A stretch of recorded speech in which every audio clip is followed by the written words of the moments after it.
Good morning to myself. I bet you know what looking in. No one talking to myself. But anyway, if you're anyone out there, I am film and TV review, and we just start talking about certain films that you can actually watch on YouTube, which is phenomenal. Really is phenomenal. Some of the films that are on there. You've got the franchise of John Wick, and I've watched them all. I like Wick. I like Keanu Reeves. I think he's a very good actor and a good fella. He's a really, really nice fella. He really is. Um, he's he's in his. I'd call him a philanthropist because he feels sorry for people. And he gives them a few bob. Anyone, and he gets the like the bus. He gets the tube where he lives. He's not mean. He's just not extravagant like some people. He's getting married as well. He's Keanu, and you would think like he'd be marrying a big glamorous thing, and he is marrying a journalist. But as they say, beauty is skin deep. And he's been through, he's had a bit of a tragic life as well. He lost his wife through a terrible accident, and his child. His child. But as I said, he's a very good actor. I think he's great. So he's in that franchise of John Wick, and you'll be able to see it on YouTube of all their things. There's loads of films on. Honestly, there's loads on YouTube. You'll be able to get Liam Neeson. He's on there. If you like that Gerard Butler, which I don't. He's on some films as well. He's on some films. So, you've got all these films that you can catch on YouTube, of all things. I was watching something the other day, which was, it's brand new, it's out. And it's the prequel of A Quiet Place, where these creatures roam the earth and any sounds and they have you. And this new one, the prequel, it's quite good actually. It's quite good. But also, I've seen this before, and I think I've told you it before. And it's Under Suspicion with Gene Hackman. It's a cracking film. It really is a cracking film. Great acting and a great storyline. Under Suspicion, you'll be able to get that up as well. It's really, really good. But normally, you get the bad ones as well. Some Jason Statham. I don't like Jason Statham. Can't stand him, man. So I don't watch him at all. And he's in one. He's in two. The Beekeeper. And they're only the first one was out a couple of years ago, but the new one, Beekeeper 2, that's out as well. Now, that's out. So, you'll be able to watch these all on YouTube, which is fantastic. Which is fantastic. I know I'm digressing here. I was watching Liverpool when we beat Manchester United 5-0 away that time, a couple of years ago. And you know what? There was a foul on Curtis Jones by that Bruno Fernandes, and it was shocking, and it went unnoticed. He got the foul there, Curtis Jones, he got the foul, but he went in. He should have been sent off. It should have been a straight red. So if you're a red, or any football fan for that matter, just go on that YouTube and get the highlights of that 5-0 game, and you'll see what I mean.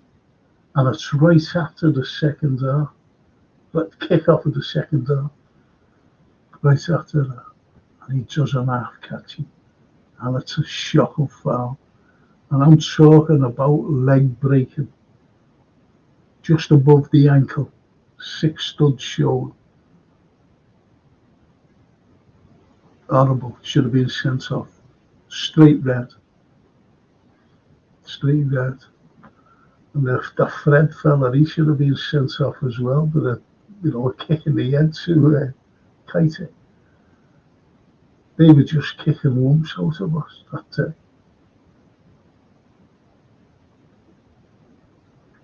But anyway, that's just like watching old things, to be honest. But anyway, I've been watching a hell of a lot on that YouTube. It doesn't have to be films or TV or anything. I've been watching Rigsby.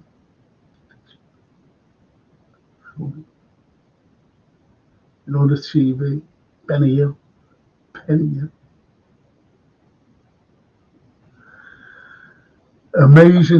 Amazing comedians. When you think about it, Penny Hill, one of the greatest of all comedians, really. And even this thumbnail here, Star Trek, you'll be able to get the original series on it. All right, they're on the telly, aren't they? Terrestrial telly. But also you can get them on it too. A Trekkie. I'm a Trekkie. And if I never had all this here, you'd be able to see me point of these. That's the way it is. So, you do get, excuse me, you do get great films, great TV series. I'm not being funny, but I think some of the films now today, new ones, I think they're awful, I really do. I've streamed a few, I've got them on, and they're just terrible. Really are. You get great special effects and all that, You get great special effects. But I think storylines now are becoming more or less the same.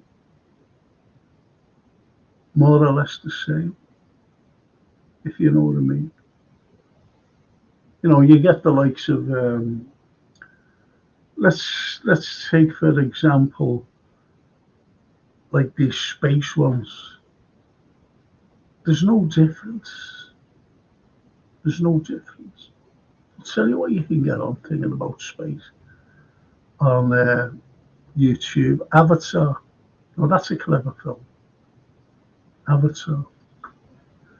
That's a very good film. Paul Bay joined me. Come on, Frank, hope you're well. The latest films which are digital enhanced ruined them for me. Yes. Yeah. Because you get the original, say like the Star Trek thing, and it wasn't like really digital enhanced. They just did it, and that was it. And great, just great. But the way, like the new ones with Chris Pine, where he takes off Kirk, as a younger Kirk, That's all digitally enhanced, but it's good. And you know what? I was watching a cracker, honest, um, and it's an old one. It's like done in the 50s, science fiction, and it was called the Trollenberg Terry. The Trollenberg Terry. Set in Switzerland or Germany, I don't know where it was, but anyway, Switzerland. And there's a thing up in the mountain, and it gets like climbers, mountaineers, gets them, kills them. And it ended up being, I won't spoil it, but it was colorized. It was colorized because it was, it was done in black and white, but they've colorized it. But sometimes in the movements, not that funny, sometimes in the movements of the colorized version, it goes to black and white. They haven't colorized a particular thing. Hands, especially hands, when their hands come up like that, it's black and white.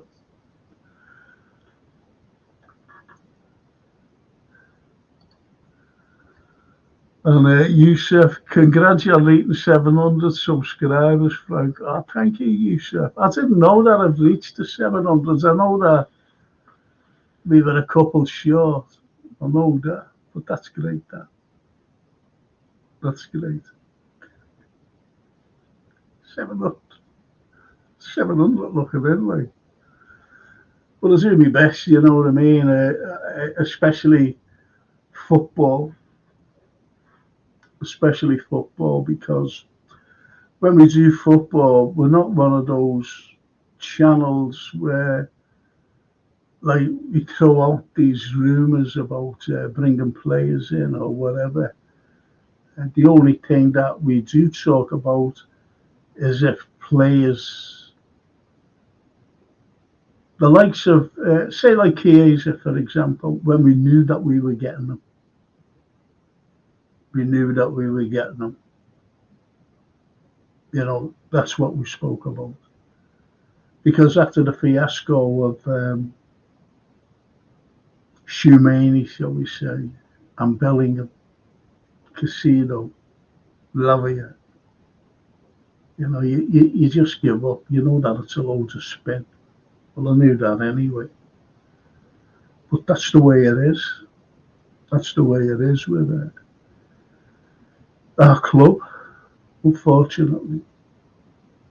That's the way it is. And I'll say this again, I'll keep on saying it. I think Chiesa was brought in as an appeasement to the fans because everybody was moaning, everybody strengthened above us, below us, and we were the only club that never bought anybody. In the last few days, we brought in Federico Chiesa from Juve. So think about it. Think about it. Excuse me, just got to drink this.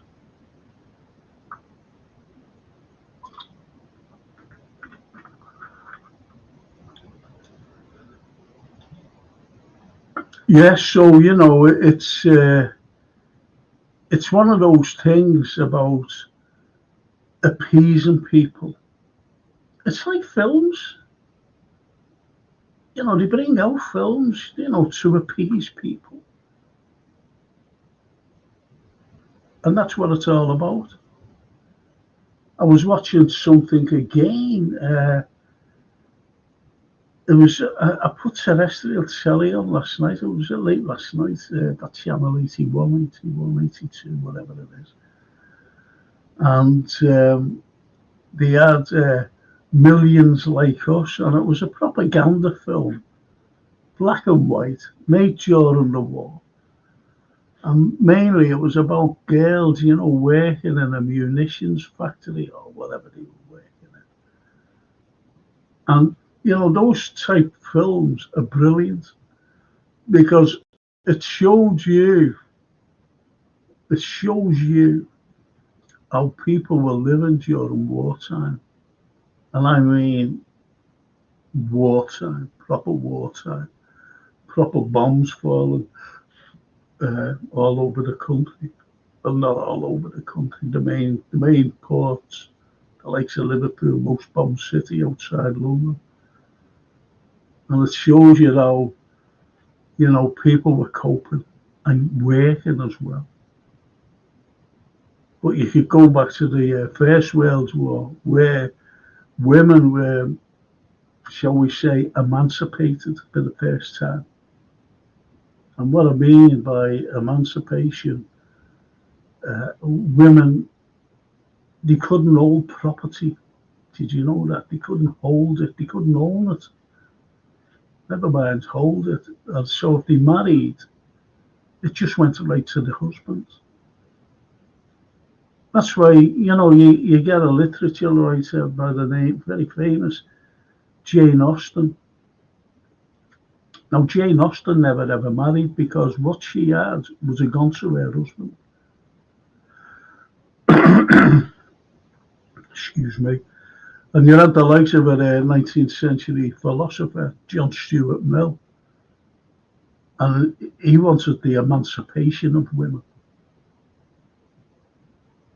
He wanted the emancipation of women, so that they can own their property and whatever. That's why the likes of Joseph Williamson, the Mole of Edgell, I'll get back to John Stuart Mill in a moment. You get the likes of Joseph Williamson, who married, he went to work in a, this warehouse or whatever. And he ended up marrying the daughter, the owner's daughter. He only had one child, that was the daughter. And when he married her, when the dad died, everything went to him. Everything went to him. Joseph Williams. He was a bit of an eccentric anyway. And so you have this sort of scenario where there was no emancipation of women. No. So going back to John Stuart Mill, now you think, well, why was a mid-19th century philosopher wanted the emancipation of women? Was there a reason? And there was a reason, because he was knocking around with this girl. She was married. And he couldn't get divorced. You see, a man could get divorced, but it was very expensive to get divorced. Very expensive. You couldn't afford it, even if you had a few bob.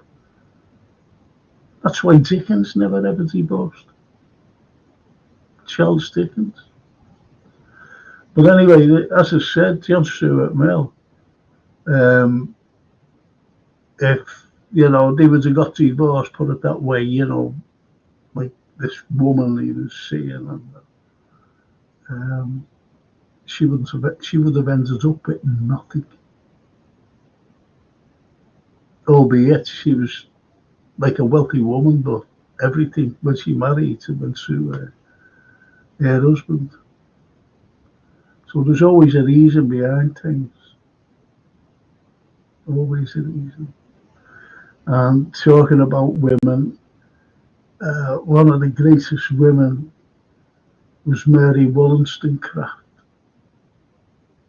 What a woman she was. And that was Mary Shelley's mum.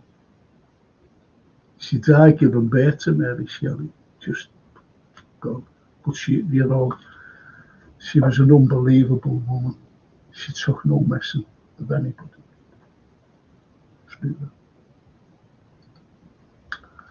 No messing.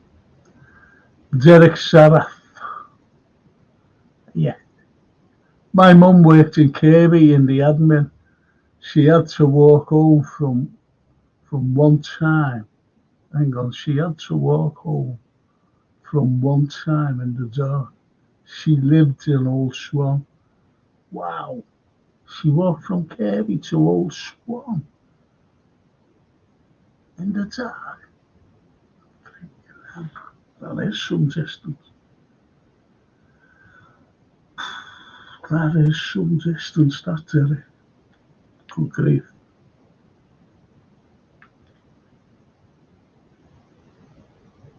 Good grief. And if you're looking at today's political, you know, I don't know, the political scene today where people are not really looked after, especially, the people who have retired. I hate calling them pensioners, or senior citizens. I really do. But people who have retired, they're not being looked after. You might think they are, but they're not. And when you look at the different countries, I know this is a film and TV review thing. Sorry to digress. But when you look at the likes of the rest of Europe, for example, every person who's retired abroad, who've worked all their lives and then retired, and I'm talking about abroad here, if you're French, if you're German, if you're Italian, if you're Greek, if you're anybody throughout Europe, Spanish, Portuguese, whatever, you're on treble the money that we get here in this country. It's shocking. It's shocking, this country, for people who have retired in the twilight of the career. That really is bad. And that's the way it is. That's the way it is. I'll tell you. Hey, Frank. Hey, Gerald. I'm taking Austin to the beach today till tomorrow, Frank. Going to the South Sea. Oh, South Sea, yeah. Oh, that's good. Get them away. Get yourself away as well. For the day or two, mate. Got to relax. Got to relax. And that's the way it is. That's the way it is. And that's why, that's why I like old films. Because today's films are shocking. Clint Eastwood said a couple of years ago, he said, I feel sorry for young actors. When you read scripts, he said, it's shocking, you can't say anything. And that's true, you can't say anything. So there's a control on everything. There's even scripts. There's control over them.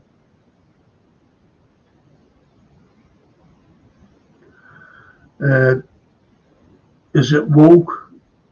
Yeah. It's wokeism. And that's the control. You can't say anything. And they're going after people, they're not just going after the likes of me and you. They're going after, people who are very influential. The likes of that lad who owns Telegram, Dubrow, when they arrested him in Paris. Think about it. Think about Julian Assange. They arrested him. What did they arrest him for? Because he spoke the truth. Edward Snowden, when he exposed what the CIA were up to, and MI6, by the way, they were after him. He was a rotted in jail. They would have put him away. But why can't you write about it? And the excuse is,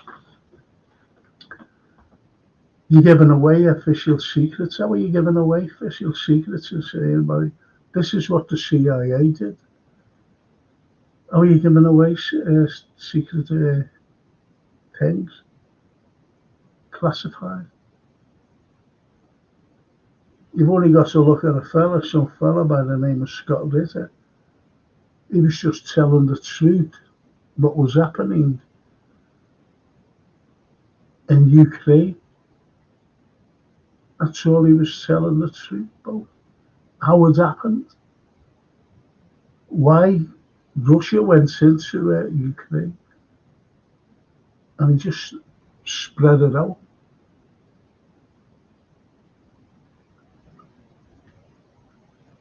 It's just shocking what it is. Also, you get the likes of platforms that are coming out with the truth, but unfortunately, you've got to follow a certain narrative,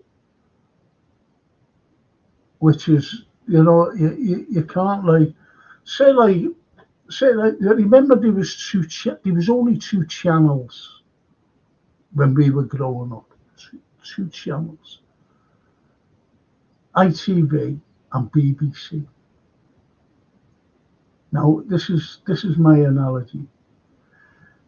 So you're sitting there watching the BBC, and you go, turn it over, because you want to watch something alternative to what you're watching. See what I mean? You want to watch something alternative. A program. It might be a boring program. It might be a political program on BBC. So you're watching it like that. So you turn it over and you watch an alternative program, which is more entertaining. Could be a play. Could be a comedy. Could be anything. Could be sports. Could be anything. See what I mean? So if you're just following one narrative, and you look at it, and you go, oh, you're taking all that in, wow, that's great, that. But believe in it.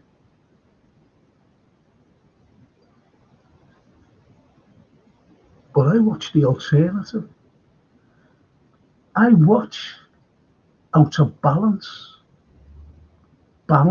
affairs out. How does it balance out? Where's the level playing field? And that's what I do. That's what I watch. And believe you me, I've got a very alternative view. Yet, you're getting the people who want you to follow the Western narrative.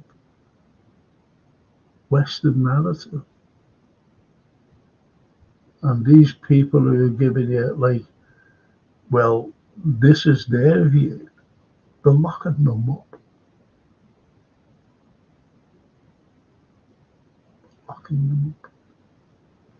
Think about that. And they say America has a great democracy. America wants to free the world. Democracy. They've got the worst democracy in the world. But that's the way it is. That's the way it is. And anyway, George said, yeah, George, you miss loads about loads, TV and films. More than Frank, is it movie day today? Yeah, it's supposed to be. This particular show digresses, you see. Goes from one thing to another, to be honest, George. From one thing to another. I had George Scott down the other day, and he brought a book down for Neil Broderick, who normally comes on just on the chat, on the football, and he's just come out just this minute, just before I came on. So, George says, Frank, I only take news from multiple sources. That's it, George. That's what I mean. You see, I've mentioned people's names And I'm talking about politicians. They haven't a clue. They haven't a clue who they are. So they're only like, they're looking down the tunnel. They're looking down the tunnel. And that tunnel is what they're feeding you. Instead of going to another tunnel to see, well, what's the other side like? And that's me. I watch different platforms. I watch different platforms. And, these are very intelligent people. They're ex-military, they're ex-intel. Incredible people. And, it's not like,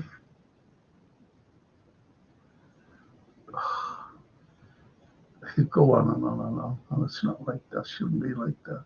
Should be about films, lots of films. But as I said, watching the old films on YouTube, and also the Channel 82 or 81, is it? Talking Pictures. The old films, they're great. They really are, they're great. I was watching them on last night, as I said before. Millions Like Us. Millions Like Us, and it was about women working in this big, I think it was I never watched it all, I'm being honest. I had to watch something different. But it's about women working, just ordinary women, and how it was during wartime, how it was, and it was shocking. It really was shocking. But our grandparents and parents went through during wartime. You get the sons getting off, going to war, maybe the last time you'll ever see them, thinking, will they come back?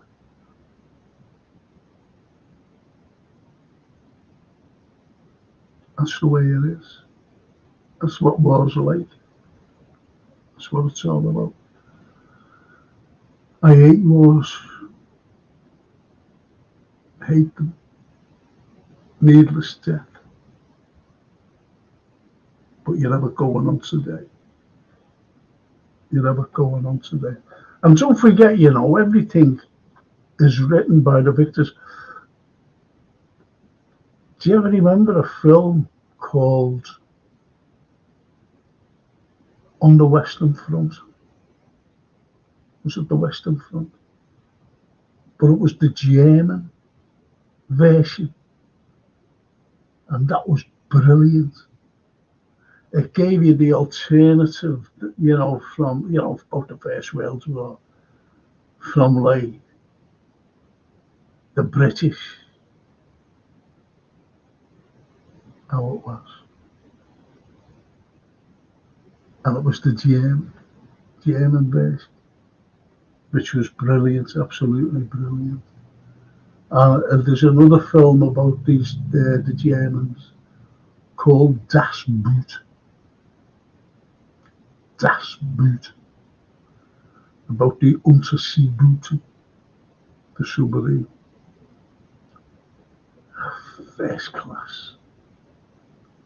First class. Claustrophobic.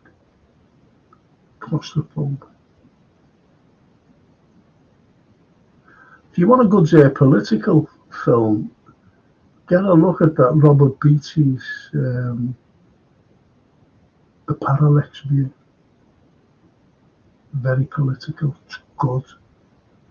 Don't let, being political, don't let that spoil it. It's really good. It really is. The Parallax View. If you can come across it, that is.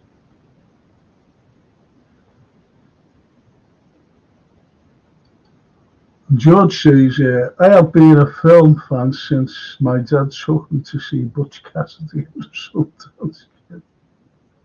I went to the Pix to see that myself. The classic you mentioned is All Quiet on. Yes, there was a very good remake made recently. Was that the one with Ernesto Bornini, and Ernest Borgnine, and John Boy Walton? John Boy Walton. See, I, it fascinates me, the First World War. Um, Everything was leading up to it from 1871. 1871. And the war kicked off in 1914. Yet the seeds were sown in 1871 after the Franco-Prussian War. Everything is seeds. You know, seeds are sown. But that All Quiet on the Western Front, thanks George, yeah, fantastic film. Yeah, fantastic film. But you know, it's I watched I've watched a few very good war. I don't like war films as such, but you might help me out here, George, because I was watching one. Sam Peckinpah directed it, The Iron Cross. The Iron Cross. What a film that is.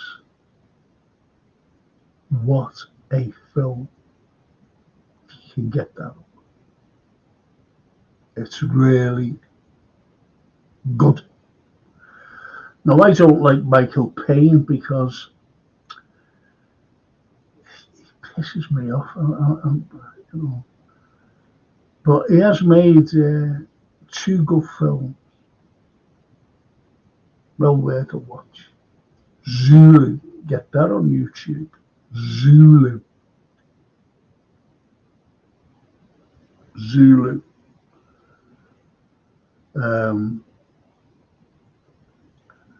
He was great in that. A fella by the name of Bromhead. He won a Victoria Cross.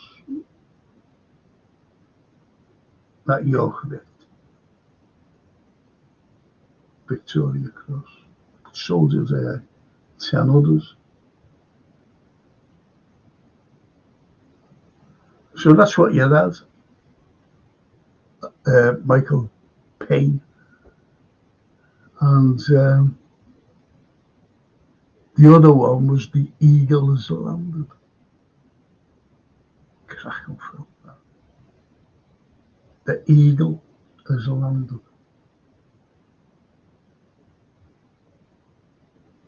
You see, people don't realise that they were spies in this country leading up to, you know, like this city, for example. I go to a certain place when I used to take people up, and I go to see that building. Yeah. I go, well, that was going to be the Gestapo headquarters. You know, really?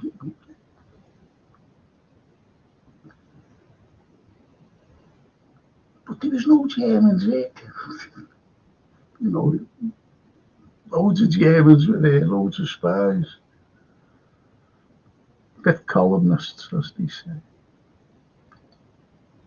The Prize of Merseyside, Callum. Hello. Hello, Callum. Hello, mate. And George, yeah, The Iron Cross, brilliant. Maximilian Schell and James Coburn. Great actor in Maximilian Schell. German actor. Like R.G. Kruger. R.G. Kruger was another great German actor. The One That Got Away. great film, that.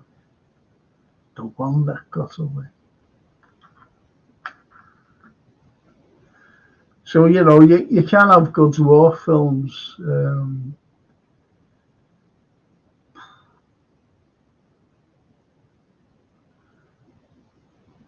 I'm trying to think of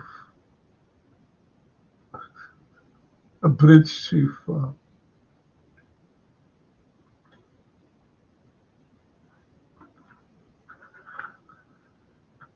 I know about. I'm not talking about the film, by the way.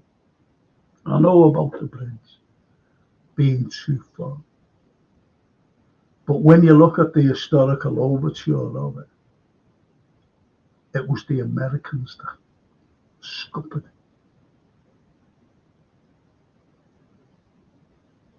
Because who was who got all the glory? That rallied them. Arnhem, I'm sorry, would have been Montgomery. But the Yanks didn't like that. You become out of a hero. Can't have that. They scuppered it. Believe you me. 3 miles away they were. They had tanks, aircraft, everything, the British and the Americans. You just got it. Wouldn't do it. Because it would have been something else.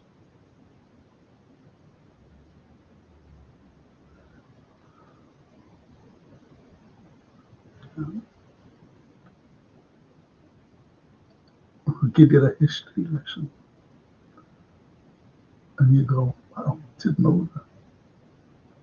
So, George said, memories, R.G. Kruger, James Stewart, Rail War hero. James Stewart, yeah, he was a pilot, wasn't he? He was a pilot in the Second World War. Flight of the Phoenix, brilliant film. Brilliant. Mega cast. Some great British actors. Ronald Fraser, Ian Bannon, stalwarts of British actors. Dickie Darling Attenborough. Fantastic. And Jimmy Stewart. I just couldn't stand his voice, Ernesto Borgnine. Ernest Borgnine.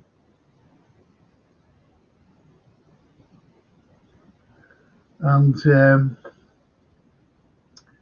always forget this fella's name, great actor.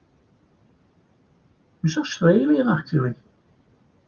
Yeah, but he never has an Australian accent. But he plays a British officer in it. Flight of the Phoenix.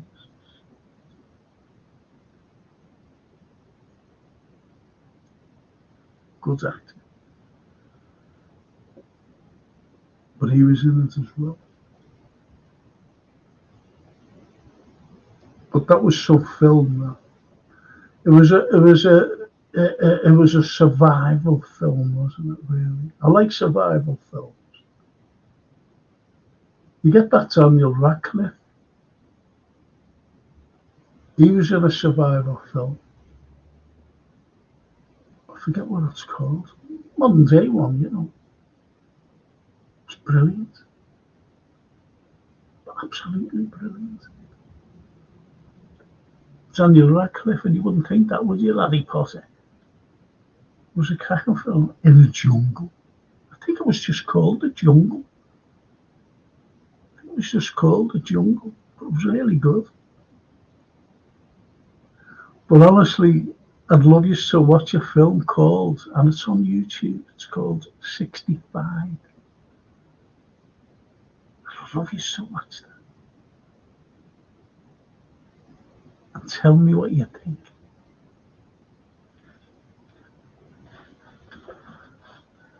suppose like you look at it and go, well, if you, Frank, I'm not listening. I'm not listening to any of your recommendations again.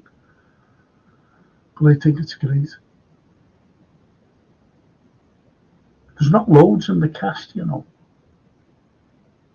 It's good, though. It's good.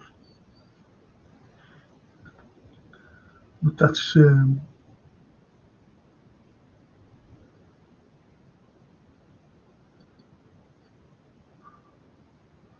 who's your favourite film director, Frank? Mine is Scorsese. Do you know what? There's a few of them, you know. Martin Scorsese, you know, the films he makes. If there's one written, you go, oh, yeah, you got to watch that. If he's directing it, Martin Scorsese directing it, yeah, I'll have a look at that because you know it's good. It's like Robert Redford. Tell me one picture that Robert Redford's made that's been terrible. So anything with Robert Redford in, you know it's going to be a good film. Great actor him. So my favourite, there's quite a few. You know, you go from Hitchcock because he was the master of suspense, wasn't he? And people say about Psycho, oh, you know, it was a great horror, and he goes mad, or he went mad at that. He said it's not a horror film. It's like William Friedkin when he made The Exorcist. Oh, great horror film. He said it's not a horror film. He goes mad at it. You see, I don't think people can differentiate between a horror and a non-horror, if you know what I mean. You see, people tend to think if they get frightened, it's a horror film. It's not.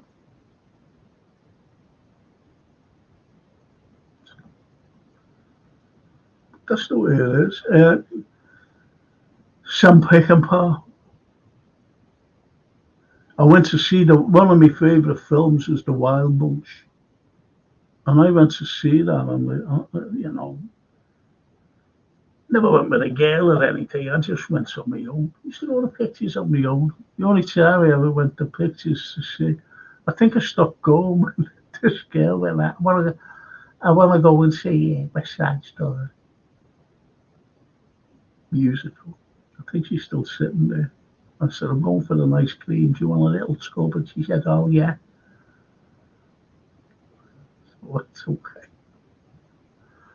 Went straight out of the Odeon, right into the pub. I think she's still sitting there. Anyway,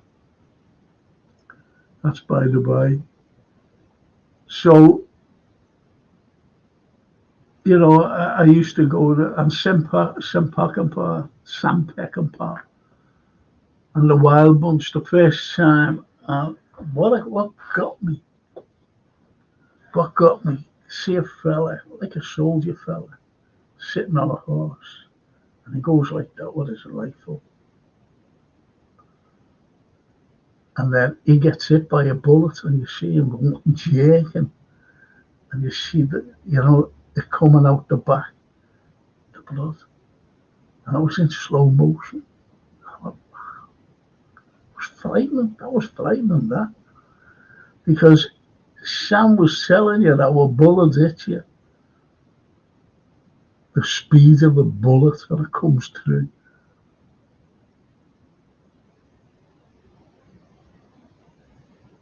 So, you know, it was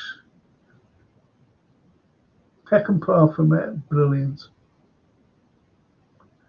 Hitchcock, Scorsese, as you said, David Lean, even Dickie Darling Attenborough. Great actor, great director. Wasn't just a great actor. Steven Spielberg.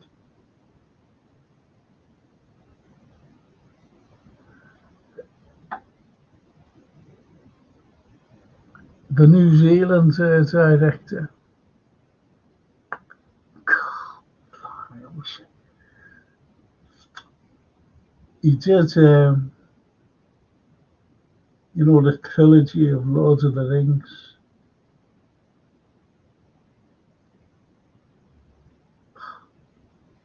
And he did the Get Back, the Beatles. He took that to shreds. And he did it from 1969, he made it into a masterpiece. The Beatles, Get Back. Get back to where you was. Peter Jackson, George, hear that? Yes, thank you. Thank you. Thank you, my friend. You're a friend for life. You're a friend for life. Nick Farrell. Hi, Frank. Hi, Nick.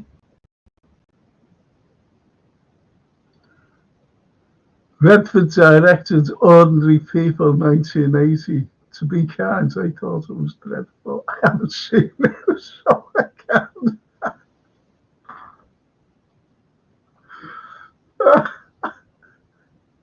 I've never seen it. I haven't seen it. So, I don't know what I said, anything with him, it's brilliant. The Yacht Rock was brilliant, what he was in. The Yacht Rock. Sneakers. Butch Cassidy and the Sundance Kid. Made some fantastic films. Made one with Brad Pitt. About the Chinese.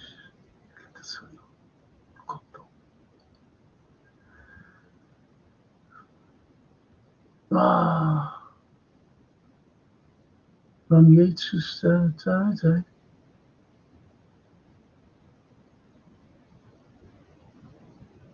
Big Ron. Jeez.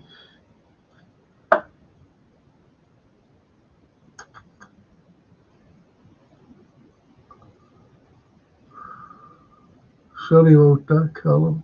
That was all the Reds, all the Reds. And that's George says Peter Jackson. Yes. Great. It's great too. Nick says Scorsese, he's answering to George, yeah, is brilliant, but The Irishman may be a bit lesser, I think. Yeah, that was very disappointing to me. Nick, you're right. That was disappointing. And yet, look at the stellar cast: Pacino, De Niro, Pesci.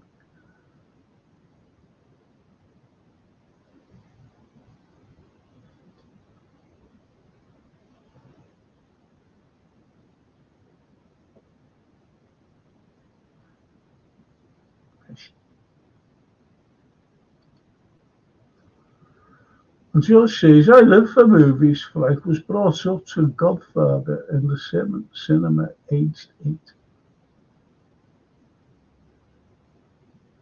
What about the film?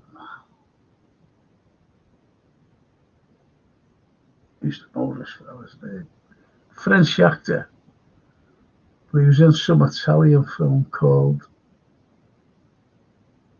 was it Cinema Paradiso? Fantastic. Fantastic. Because you can get some fantastic foreign films, Some fantastic foreign films.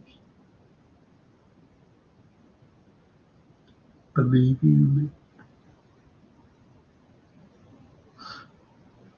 That's what it, there's an Italian film. It's about water. Excuse me. And it's called Life is Beautiful. Life is Beautiful. I watched that. True story. True story. Fantastic. Life is beautiful.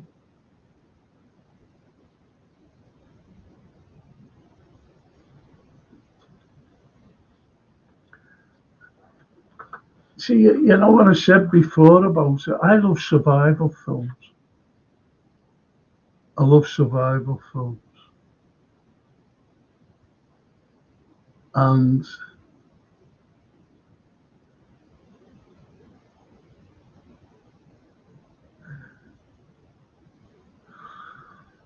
uh, just see the message.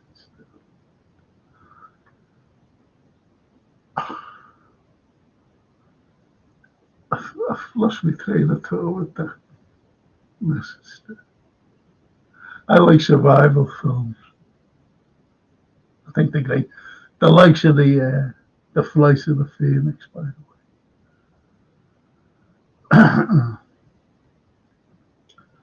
and fantastic.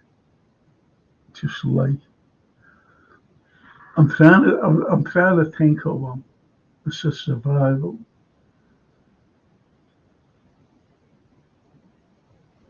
And I've seen it twice, but I'm going back years ago.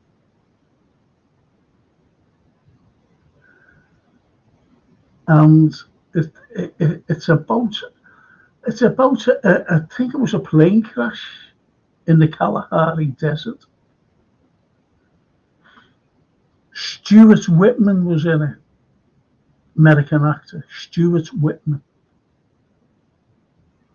That's the only thing I can think about it. I don't know the other stars, but Stuart Whitman stands out, and it was a cracking film. And how you can survive? How do you survive? How do you survive in the desert? Really good film. Might be dated now, you know. I'm going back years ago. This Richard Dawkins. Good morning, Frank. I'm your number one Manchester United fan in Belfast.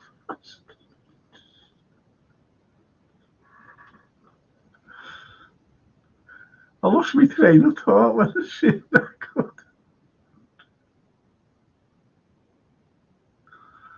Number one Manchester United fan in Belfast.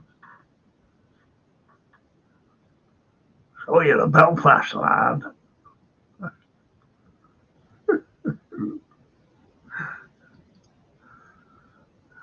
Good morning, anyway, Richard.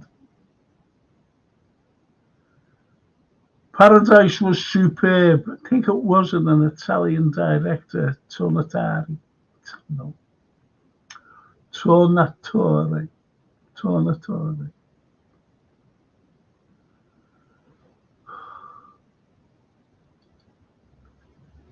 Let's go now, Frank. I'm off down the pub for a few Guinness. Behave yourself. It's only 11:30. You go to the pub. What's it like with no football, eh? The weekend, no football. Got England playing like every other. To watch them. You can sell that for me. That's yet it used to go mad. He used to say, why don't you support him? I said to him, why don't you support Everton?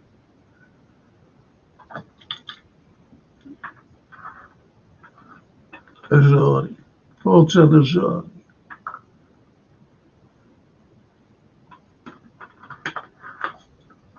Forza Italia.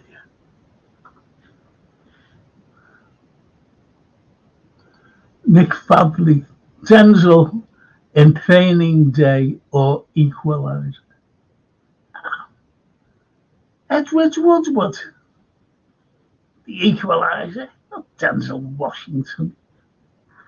I know what you mean. I'm not sure. Haven't seen them, man.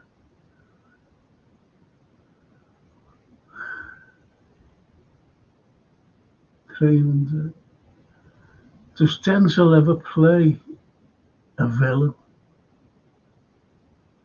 I couldn't be an actor. If I was an actor and they saying, yeah, we want you to play Doctor, and we want you to play we want you to play, oh, why shouldn't you have me as a villain? Going out and be a serial killer. Shouldn't you have me as in? Summer Sam or somewhere. Couldn't be. And Nick says, hi George. Is that like by George, like, because he's going, or is it by George? You know what I mean?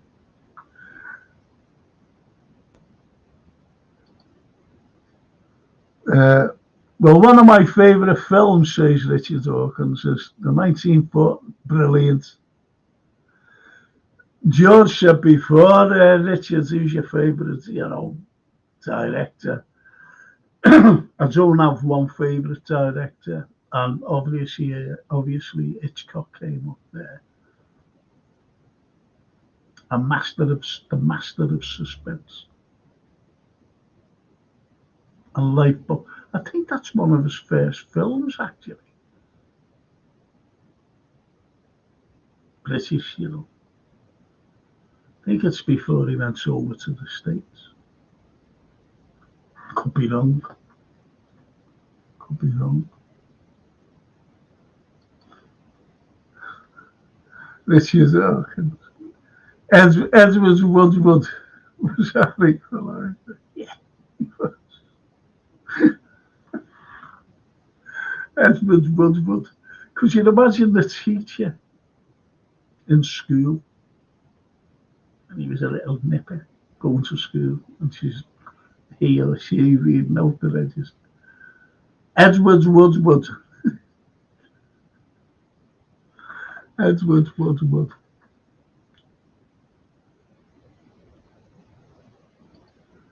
Denzel plays a villain in Training Day, does he?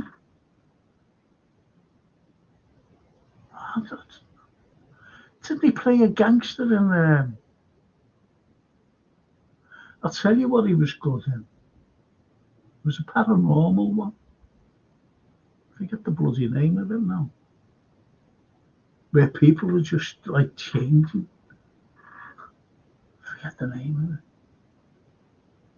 But it was good, like passing on the evil was passing on to different people. He was good in that. He was also good in where he was a paraplegic. I think he was a paraplegic. But he was a detective, but he was a brilliant detective. Angelina Jolie was in. He was good in that as well.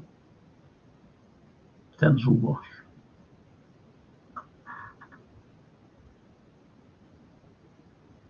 TW. Oh, the Frank and Chat. 1 and 2.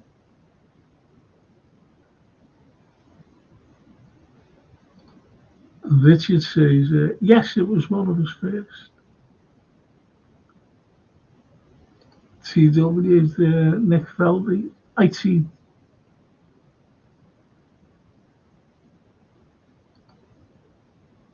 Hi, Nick. Goes back. So you see, it's a matter of taste, isn't it? I'll ask you on the chat, what's your favourite? Look, I for escapism, I watch horror and science fiction. Sci-fi. I watch sci-fi because there are things that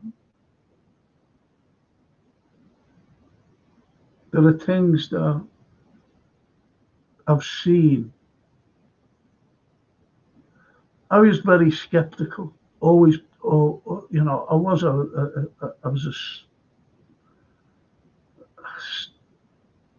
skeptical of everything, mate. Like growing up and whatever. It's like I have to see before I believe. It's like I've always said, I just don't follow what, like, a news item coming on through. I have to try and like look at an alternative, and try to balance it out. What the truth is. I've always been like. I think I think it's. I think when I was studying, and then you never use it, or you can use it, secondary source. But I always had to use primary source, primary, right to the pink primary source. It's like I'll tell you for why. When you look at the First World War, for example, it has a hell of a lot of propaganda. And the only time that you could find out about what's really going on, believe it or not, was through poetry, war poetry. Yep. And, some war poetry, well, a lot of war poets, their works weren't published until 1930. The war had been over in about 12 years before 1918.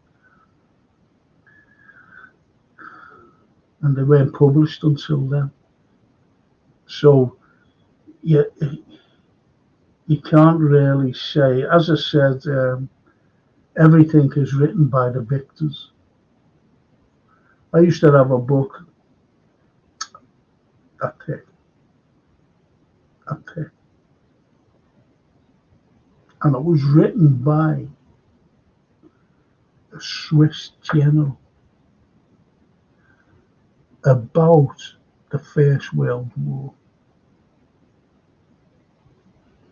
It was brilliant. Lent it out, never ever got it back.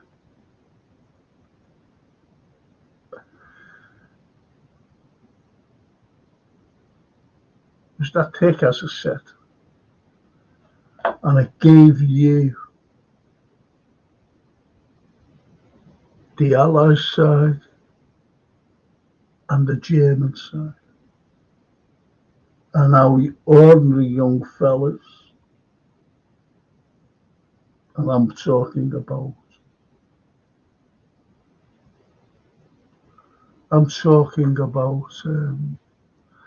excuse me, I'm talking about, young fellas writing home, writing diaries. Oh, shocking. Richard O. In Flanders Fields by John Wycliffe. Doctor. In Flanders Fields, the wind blows between the crosses row upon row to mark our place. And in the sky, the lark barely singing, barely heard amidst the guns below. We are the dead. A few short days ago we lived, felt dawn, saw sunsets glow, loved and were loved. Now we lie here in Flanders. He was killed 3 days after that. Did you know that, Richard?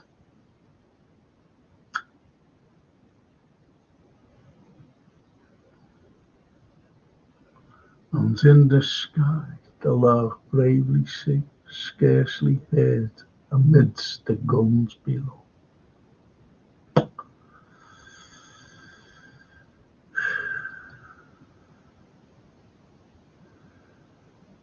One of the best films seen in the last 14 years is Ed Wood.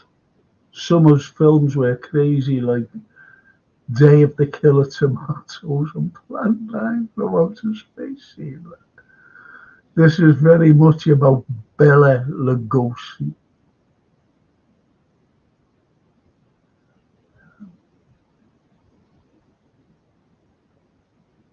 Bela Lugosi.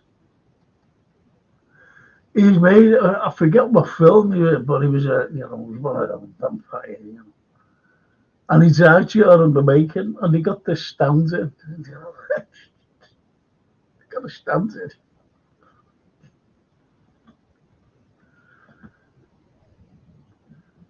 Richard Hutchinson. Hi Frank, how are you all doing? Are you watching LFC versus Forest? Are you going to watch the new Beetlejuice movie? Ireland versus England? Like, comment, share, subscribe. Love the channel. Many thanks. Thank you. No, I never liked the original Beetlejuice. Johnny Depp. Never. I don't know. I never watched it all. Edward Scissorhands. Oh, Beetlejuice. I know. No, I didn't like that. I didn't like Beetlejuice. I don't like films like that.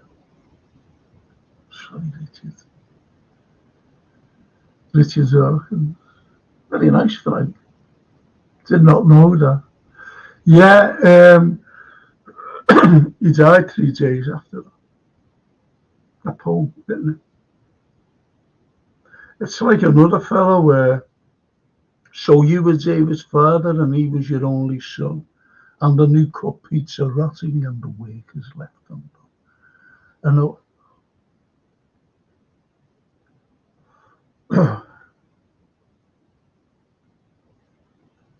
jeez.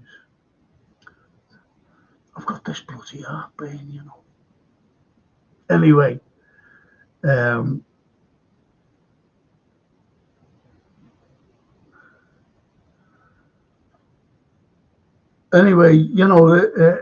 this fella named Mackenzie. Was it Mackenzie? Yeah, Mackenzie, Captain. He goes and gives letters out to the people, the parents, the soldiers that, we'd lost. And he couldn't believe it. He got to know no one. And he goes to this fella named David Jones, and his son David was killed. And it was shocking. And he looked. And he said, "Are you David?" He said, "Do you know where Mr. Jones lives?" He said, "Yeah, I am David Jones." Because he looked at like this little farm thing, and he was sitting on a dry wall. And it was all unkempt. And he's just sitting there. And he gives him the letter. And he said, "I'm so sorry because his son was killed. He had no one else. He only had a son. His wife had died. He had no other children." He's just sitting on the wall. And he looked at him, seen the grief. And he put his hands on his shoulder. He said, "I'm so sorry." Saluted him. And he walked away.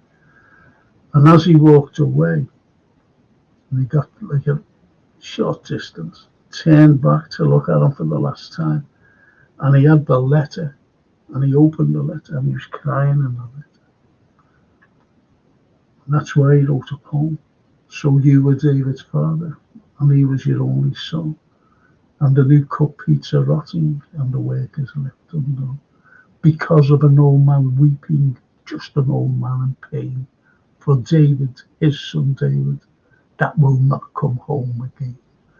Oh, the letters he wrote you, and I could see them still, and not a word of the fighting, but just the sheep on the hill. And now you shall get the crops in, ere the storm gets stormier, and the Boche have got his body, and I was his officer.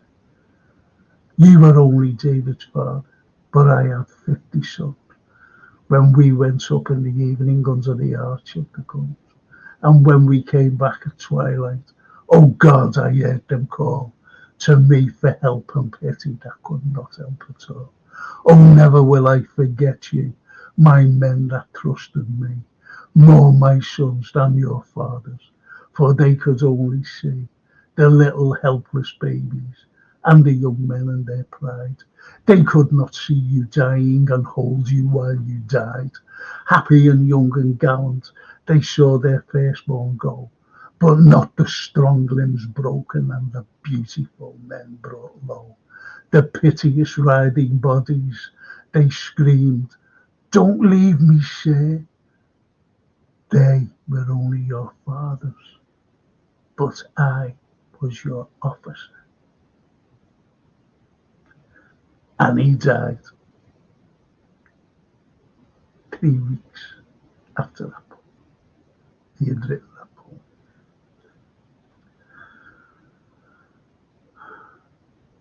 A.E. Mackintosh, isn't it? Not Mackenzie. A.E. Mackintosh. Powerful poem. Not published. Not, all these poems were not published.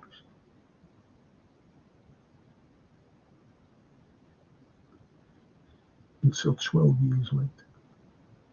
You know, you just look at poetry and they're the real, that's the real eye opener, what was going. They didn't want any bodies brought over here. They didn't want it. That's why you've got them all over in France and Belgium. These wonderful, that's kept pristine. The graves, the cemetery. I used to bring my students over there. Just imagine all them coming back.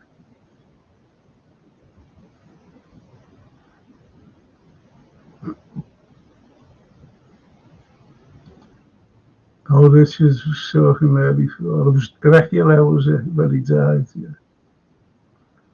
Nasty fella, that Dracula. Dracula. Dracula.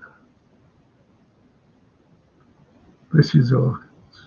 I like Francis Ford Coppola, by the way, as well, Richard. Ford Coppola. Francis Ford Coppola. He was a heroin addict, and this is about that mainly. Do you know what? You get a lot of drug addicts actors over there, especially in the States. All as it is, you know, they go to parties and, oh yeah, I'll keep you awake, try this, and oh, great. You get a rush, and they go, oh, wow, isn't that great? Can I have some more? And go, you go. Richard Hutchinson. I am unable to provide an analysis of the Man United versus Liverpool match as requested. My purpose is to assist in professional business settings, and sports analysis is outside of my capability. Oh, behave yourself.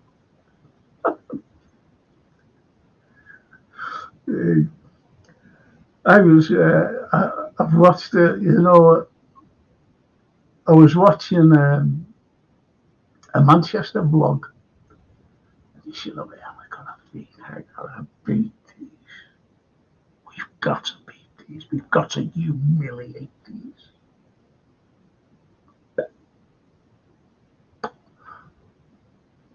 Boom. There's the humiliation. Boom. This is Hutchinson. What trophies and position will we finish this season?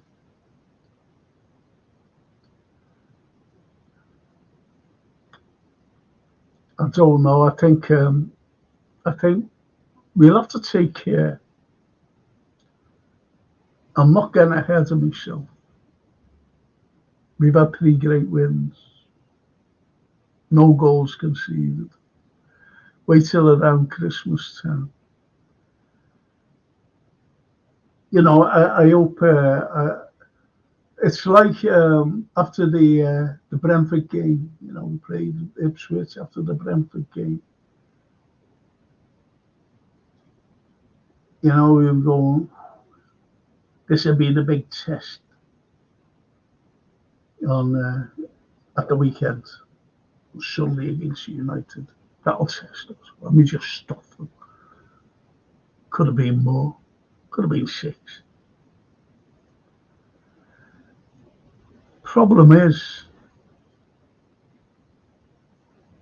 I just hope that we don't have another 45. Well, a full 90 minutes as the first 45 against Ipswich. I've never seen Liverpool play so well. But he turns it around, giving us due. So,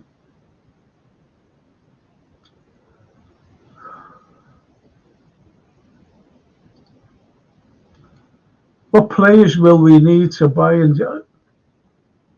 Richard, number 6. Number 6. That's what we need. We need a left-sided centre back too. If you take, I reckon that we're going to get no one.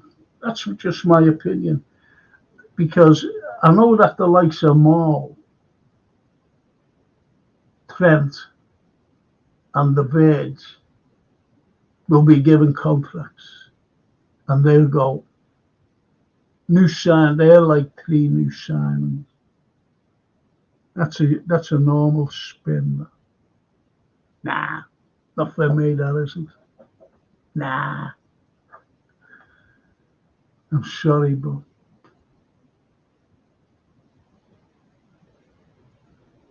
you know what I mean.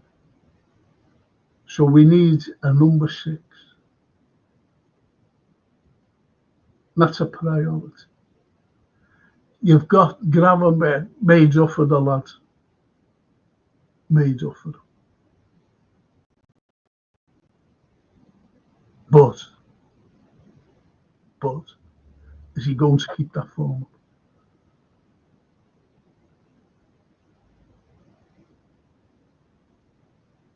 You've got to maintain the form. So Bosley's playing well. I'm glad that he's playing in a position, well, his normal position. McAllister. We've got, believe it or not, we've got a very thin squad.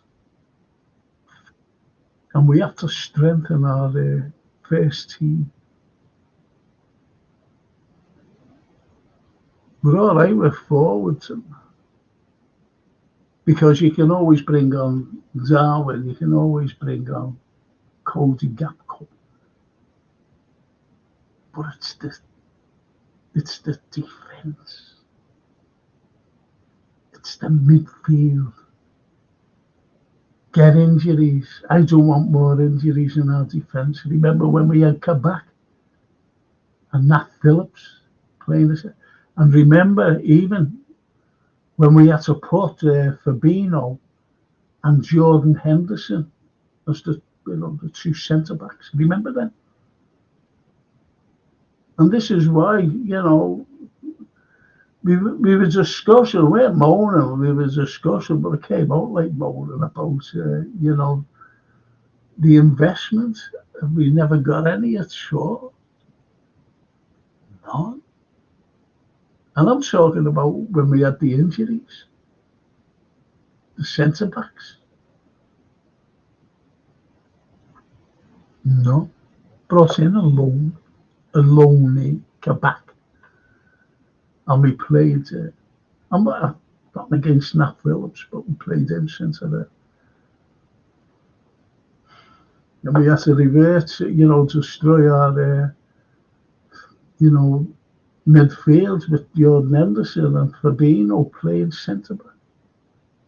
So our midfield was weakened terribly, but them two got out playing centre back. That's the way I look at it. Always have done, always will do. Investment we need in the January window, but we won't get it.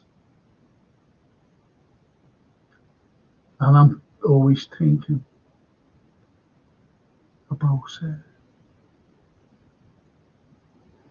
strengthening the side and injuries.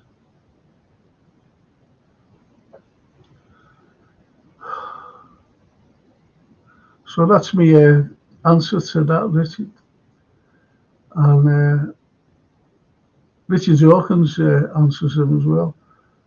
Well, as a Man United fan, I will give you an analysis. We were off. I hate that word, you know. That's why I never use it. You know, we were, I just say, oh, God. Never use the word, Richard.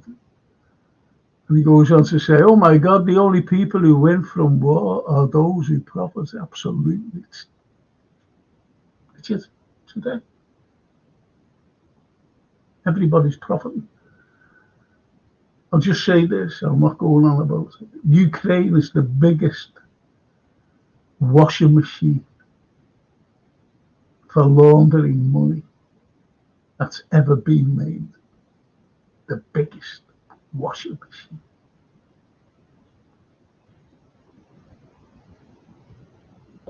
Honestly. Wonderful, Frank says. What was wonderful?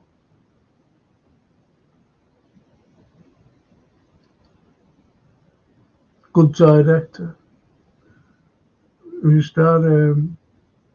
It could be anybody I mentioned, couldn't it, Richard? It's not here, this. Charlie the Wood. Good morning, Frank. Good morning, Charlie. Lovely to see you. And Richard says, we need a number 6 and a left back. Come on.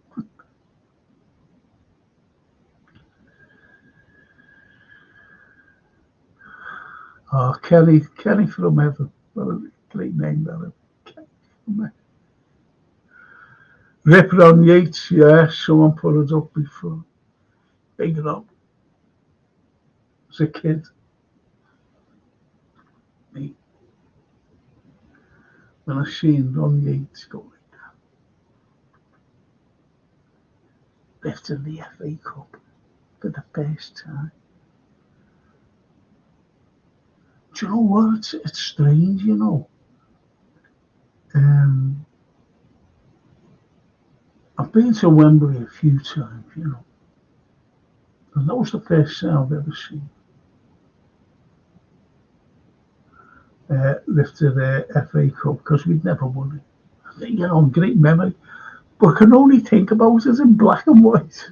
Maybe it's, you know, when you see old film of Liverpool and the FA Cup and it's always in black and bloody white. Never think about it like colour. And I've seen them retain the European Cup at Wembley, 17. From Rome, there, to Wembley, there.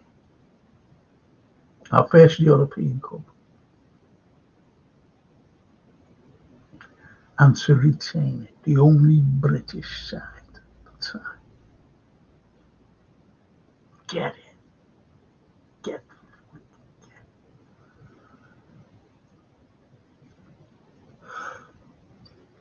Excuse me.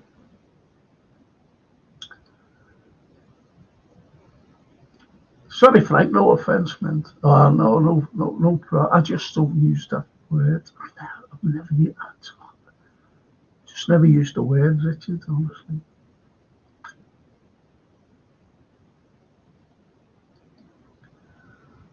Oh, the poem. Thank you, Richard. Yeah.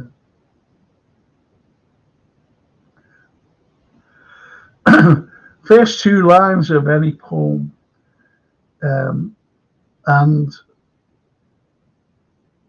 just think about this. He's gone, and all our plans are useless indeed. He's gone, and all our plans are useless indeed.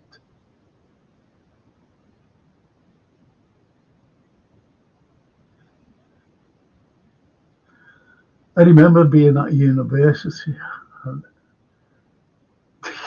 giving poems out, right? And we had to write about them. And he gave me a poem. I was just one of these. I remember the lecturer saying to me, she was a lovely woman, by the way. I mean, great. I'm going back years ago. And she said,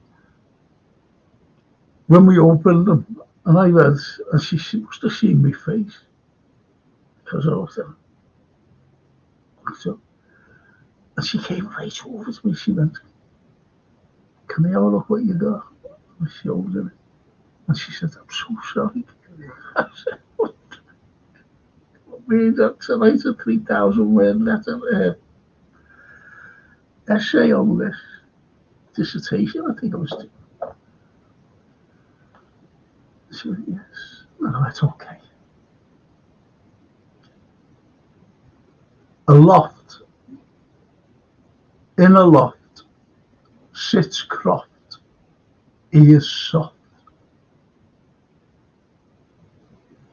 Never forget that. A loft. In a loft sits Croft, ears soft. Can any of you write 3,000 word essay about that?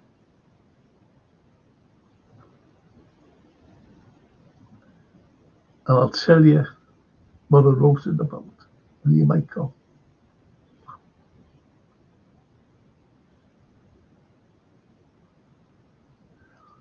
Richard says Coppola. Yeah, great. Great. Francis Ford Coppola.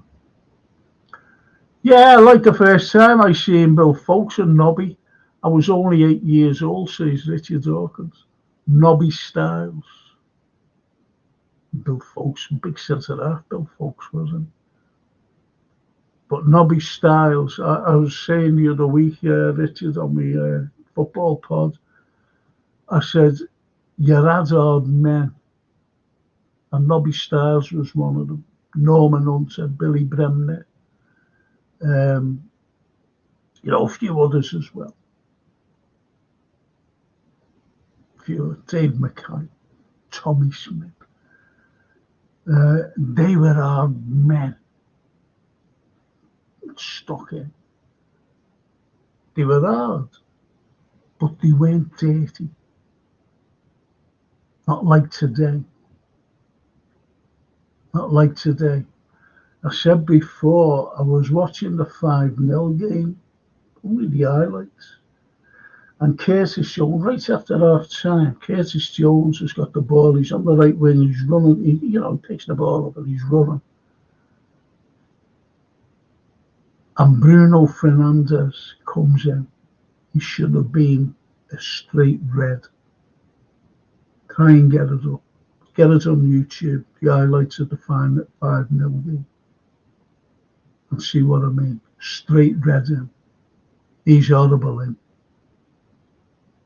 He's snidey. He's dirty. Could you imagine him playing against Billy Bremner, Tommy Smith, Norman Hunter, Dave Mackay? See, they're slight football. I'm not just picking on Manchester. It was just that I watched it.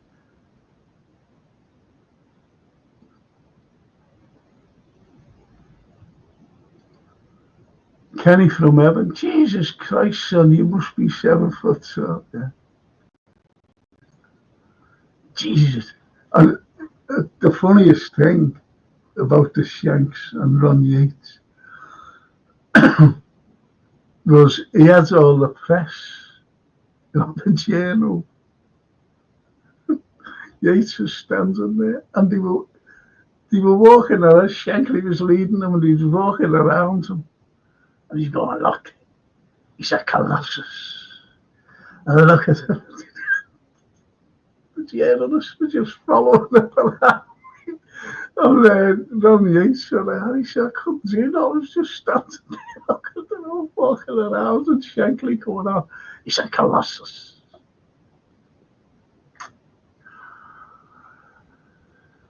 Oh, 6'7".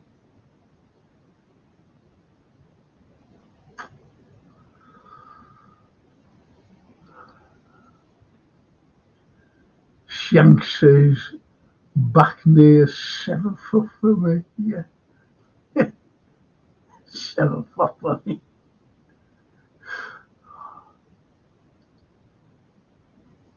Shankly.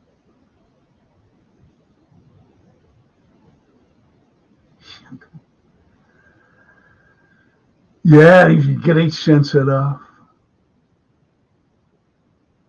And did you know that as he was coming nearer to the end of his playing career for Liverpool, he put him at left back? Did you know that? And Kenny says, with you in defence, we could play it. Oh, yeah. You honestly thought it wasn't it about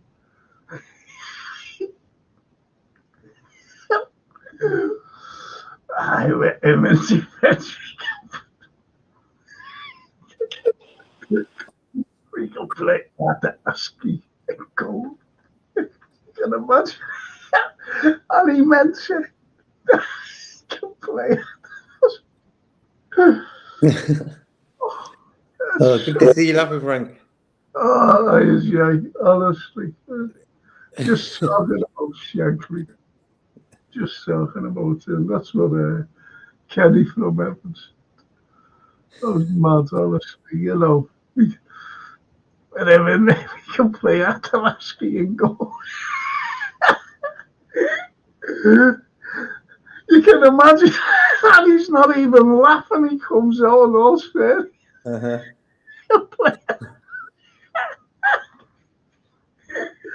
All for the stuff I down. So funny. Behave yourself, Kerry. Don't be going out with all these big quotes. Don't be best of the blood best. Richard Dawkins. 10-5, Frank. What's that? Frank, and a lot of today's football fans don't understand how you can be hard and not dirty. And much as I love Bruno, he can be a very dirty. He's always dirty with us, Richard. I'm afraid, fella. Honest. I was just saying there, JK. I was watching, just extended highlights came on. You know, watching something on YouTube. I was saying, there's the extent. I said, oh, yeah, I'll have a look at that, see what that's all about. So anyway, it came on, and right after half time, these are just highlights of the, last week's game, United game. And all of a sudden, right after it, Curtis, now this is, no, not it was the 5-0 game, I'm sorry. Apologise. It was the 5-0 game at Old Trafford. And Curtis Jones picks the ball up right after half time, and he's running down the wing with it.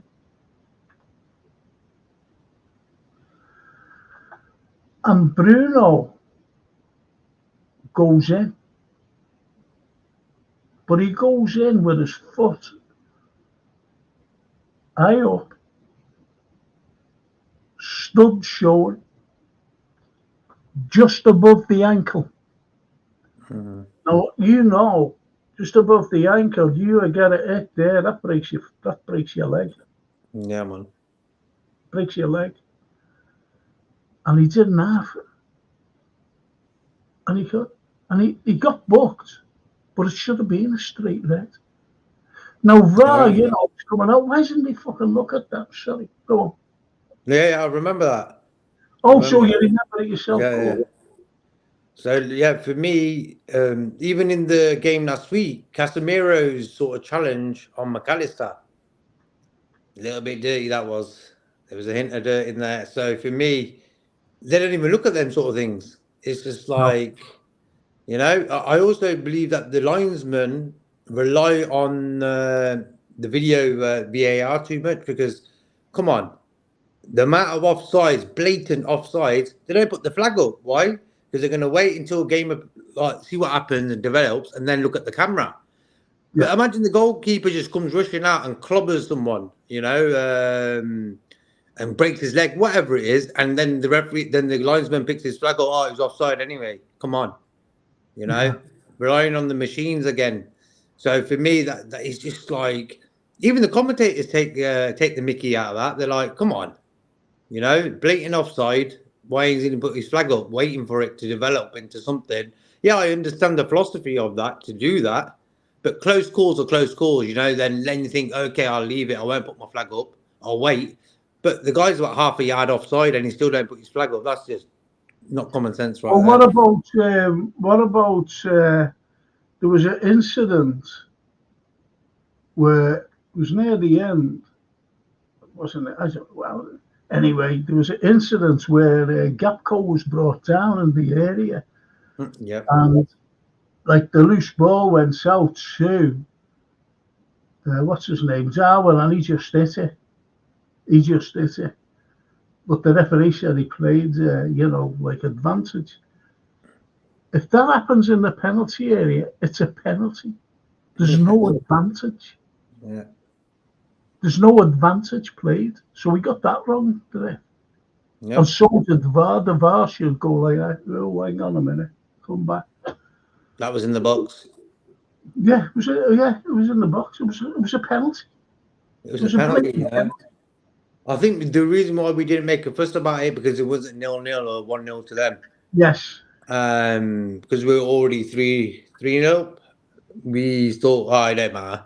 And I think that's sort of wrong as well, because for me, if we got that extra fourth goal, we'd be on top of the table now. Goal scored. So, but then again, it's all right. But for me, that I don't understand why none of our players, because for me, when I think, it could be a penalty, and I'm going to get the ball, I'm putting my hands up at the same time, thinking, hey, what's going on here? Instead of carrying on playing football, if you understand my point. So for me, they were a big mistake there. Well, do you know where Trent's goal that was disallowed? Mm-hmm. This analyst came on. It was cracker.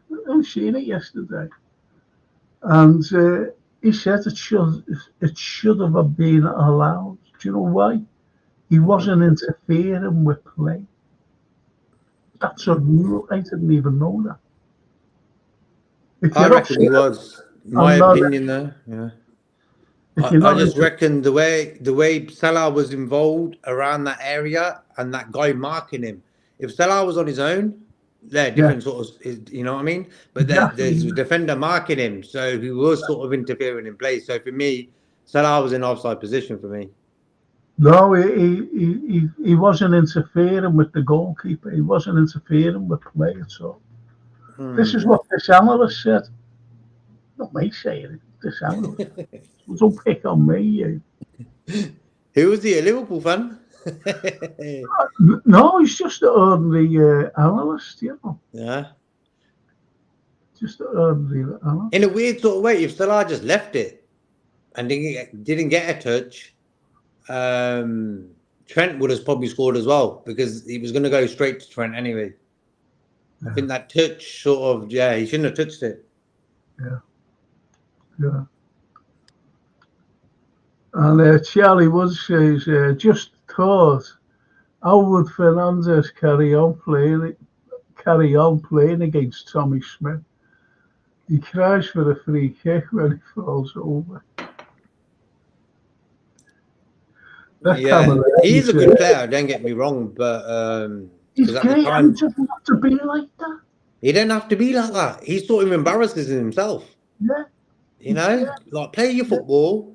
I think if you're playing for a top team like your Real Madrid or Bayern Munich, yeah, you need one of them type of players in the team. You know, who just a little bit thingy, but his team are like rock bottom. So instead of play acting, get on with your game and sort your team out. You know,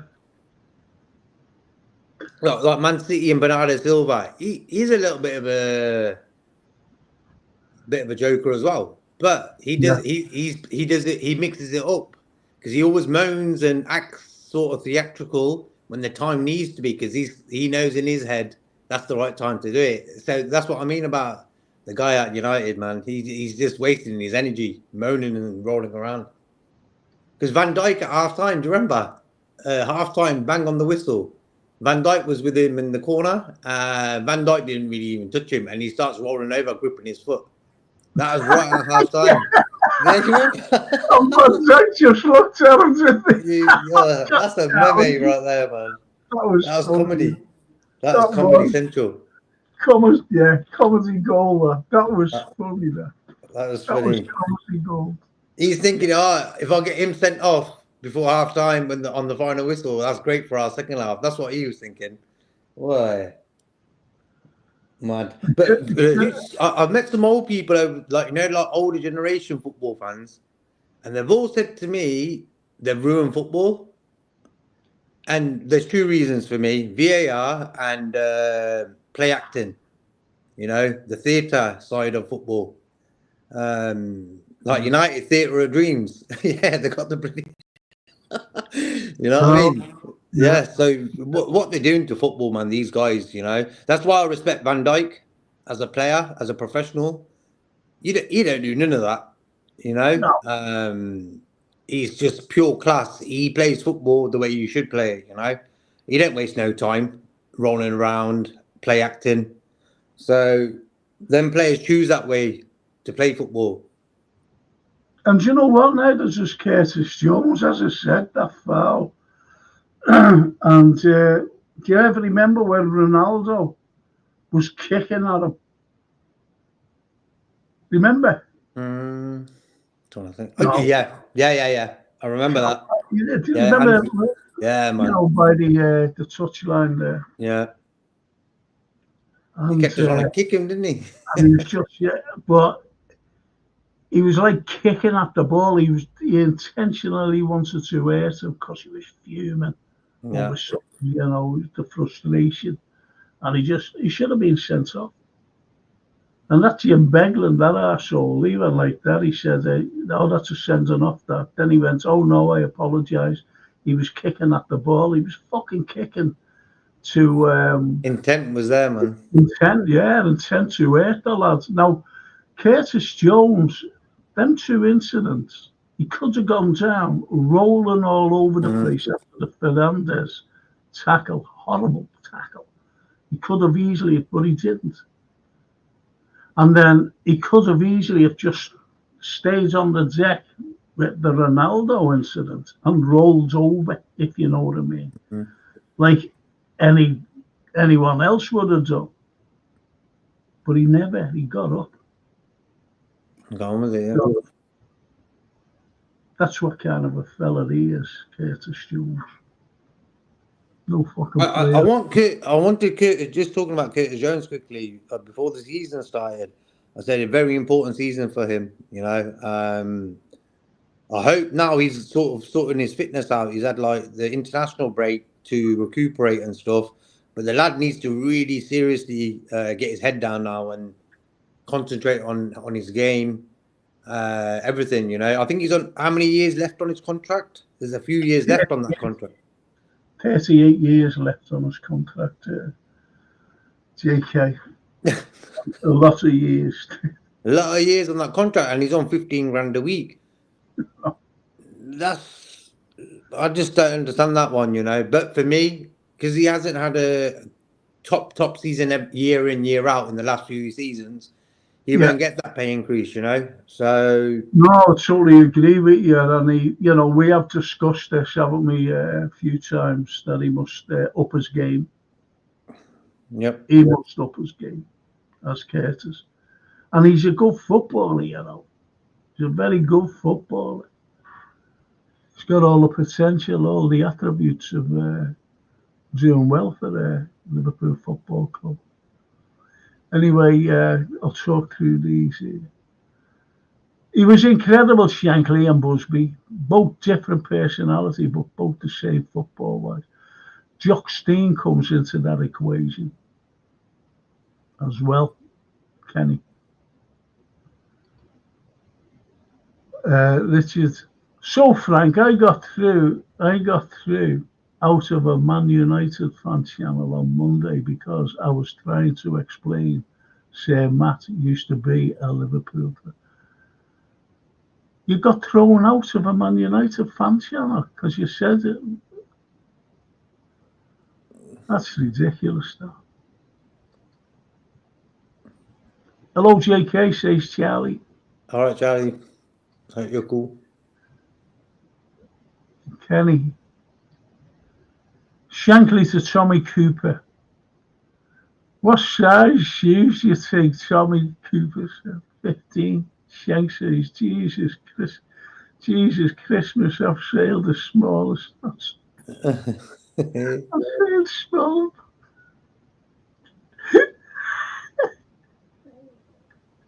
I've sailed smaller boat. He was offside here, Frank says. Oh, yeah, I'm not saying it. I'm just saying what this analyst said. See what I mean? See how you get picked up? I'm not being funny or anything. But if you say something some analyst said. I think you said it. Yeah. It's just how I said it, yeah. Precisely. And Charlie says, Shankly said, if you're not interfering, you shouldn't be on the pitch.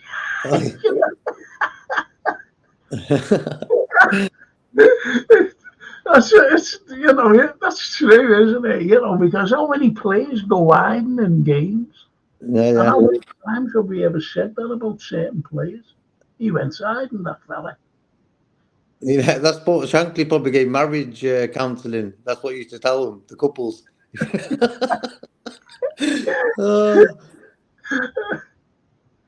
Classic. That's Shankly.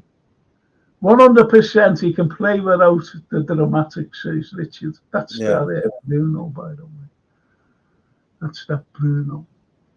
And Kenny says, remember Souness and Remy Moses, two very hard men going at each other and no moaning, shaking hands at the end.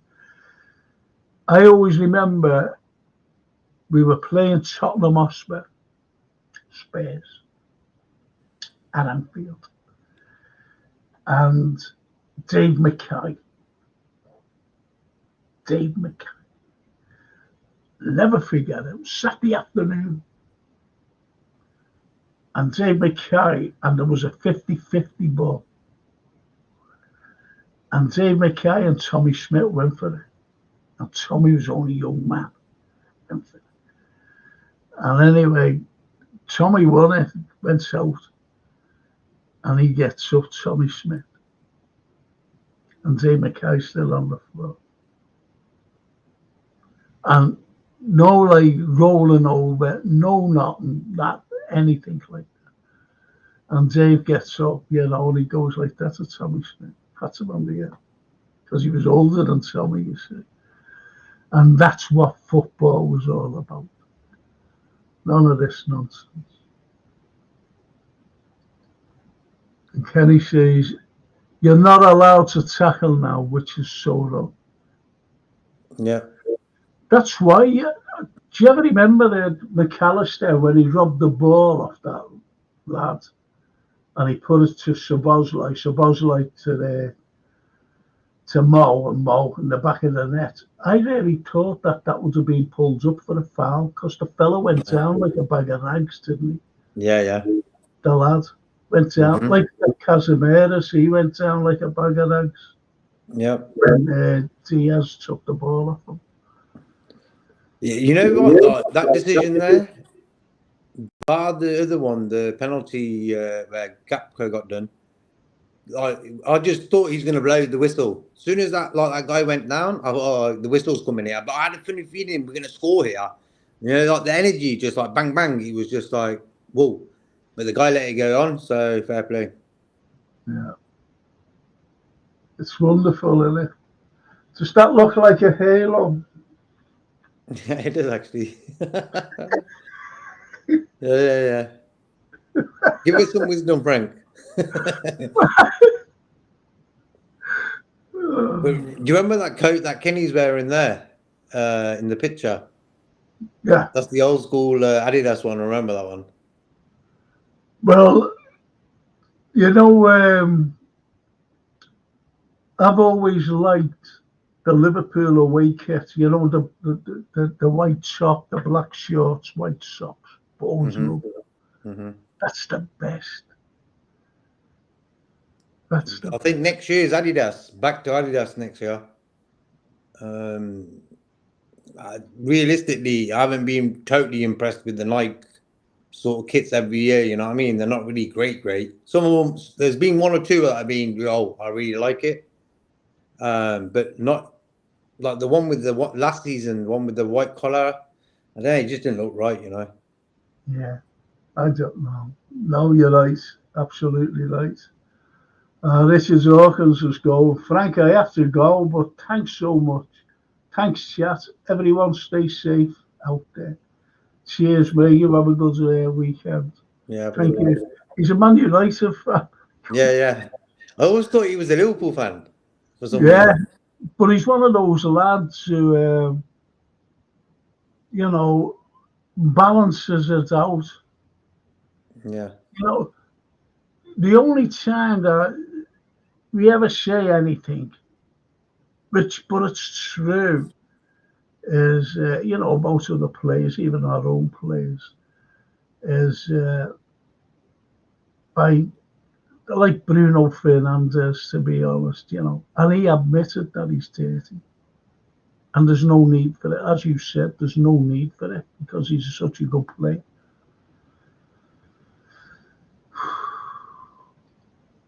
I thought the same was on Netflix. The Saint. Don't know, Charlie.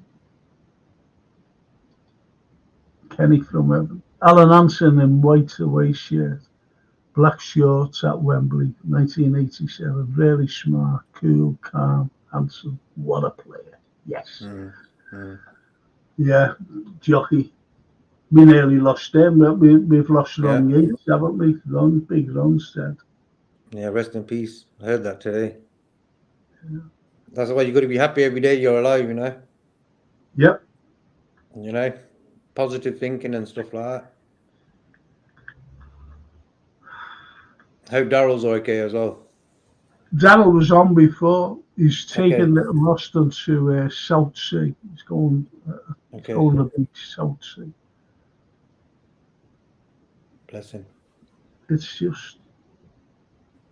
Yeah, it's just. You go, you know, everything goes beyond the pale. You know, you try to. But anyway, I'm going to finish now, mate. So it been on for 2 hours.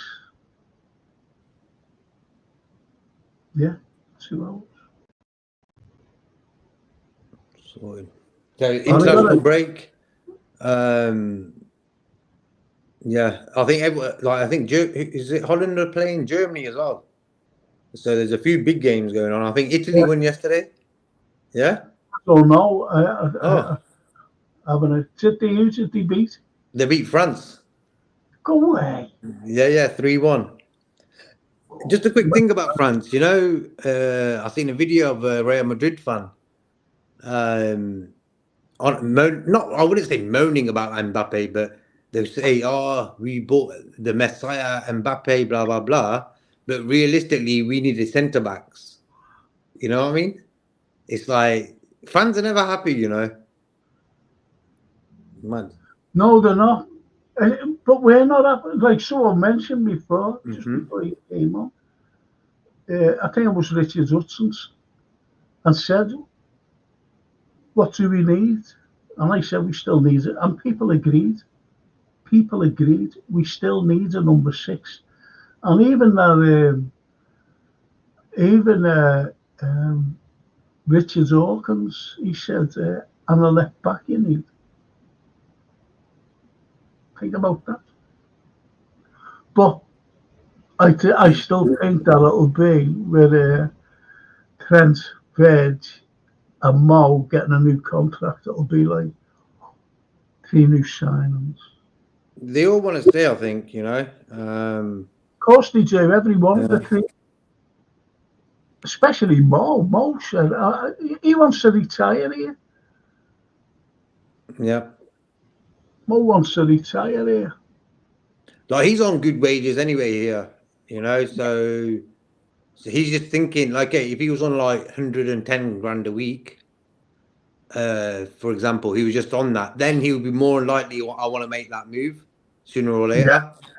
But they sort of look after him pretty well. And he's sort of a big name, since he's been at Liverpool, he's become like world famous, like everyone knows Mo Salah, Everybody, you want to see the model in New York of him on the size of this big tall building, massive building. One of them big buildings they have there. Yeah. And it's huge, Mo Salah. Yeah, I've seen it, like loads of people in Germany as well, just with Salah written on the back of the Liverpool shirt, walking around and stuff. Like, all the way. Yeah. Kids a lot. Like the kids who support Liverpool, the more likely got Salah written on the back.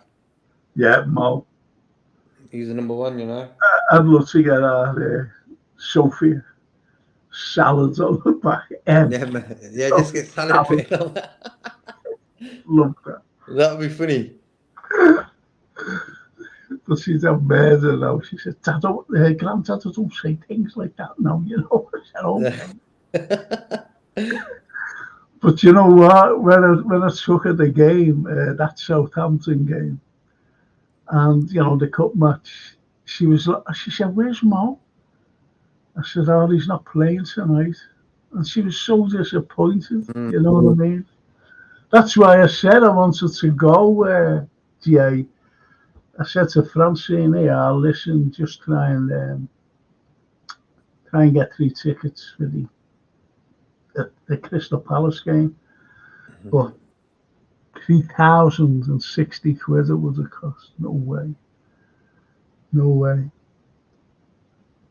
Charlie was saying, I was talking about your halo. Oh, was you now? How's that, Jay? Yeah, cool. Big Bang Theory. You ever watch Big Bang Theory? No, I didn't. Yeah? I reckon you would like that. It starts off real funny and that, but slowly you realise the agenda-driven thing, what they're doing normally in big shows, where they're trying to give you a message. Or, you know what I mean? How to behave in society and stuff, Friends, like all these sort of programs, Friends, go work, go drinking, sleep with loads of people and go home and do it again the week after, So all these programs, like even Big Bang Theory, but Big Bang Theory is very funny.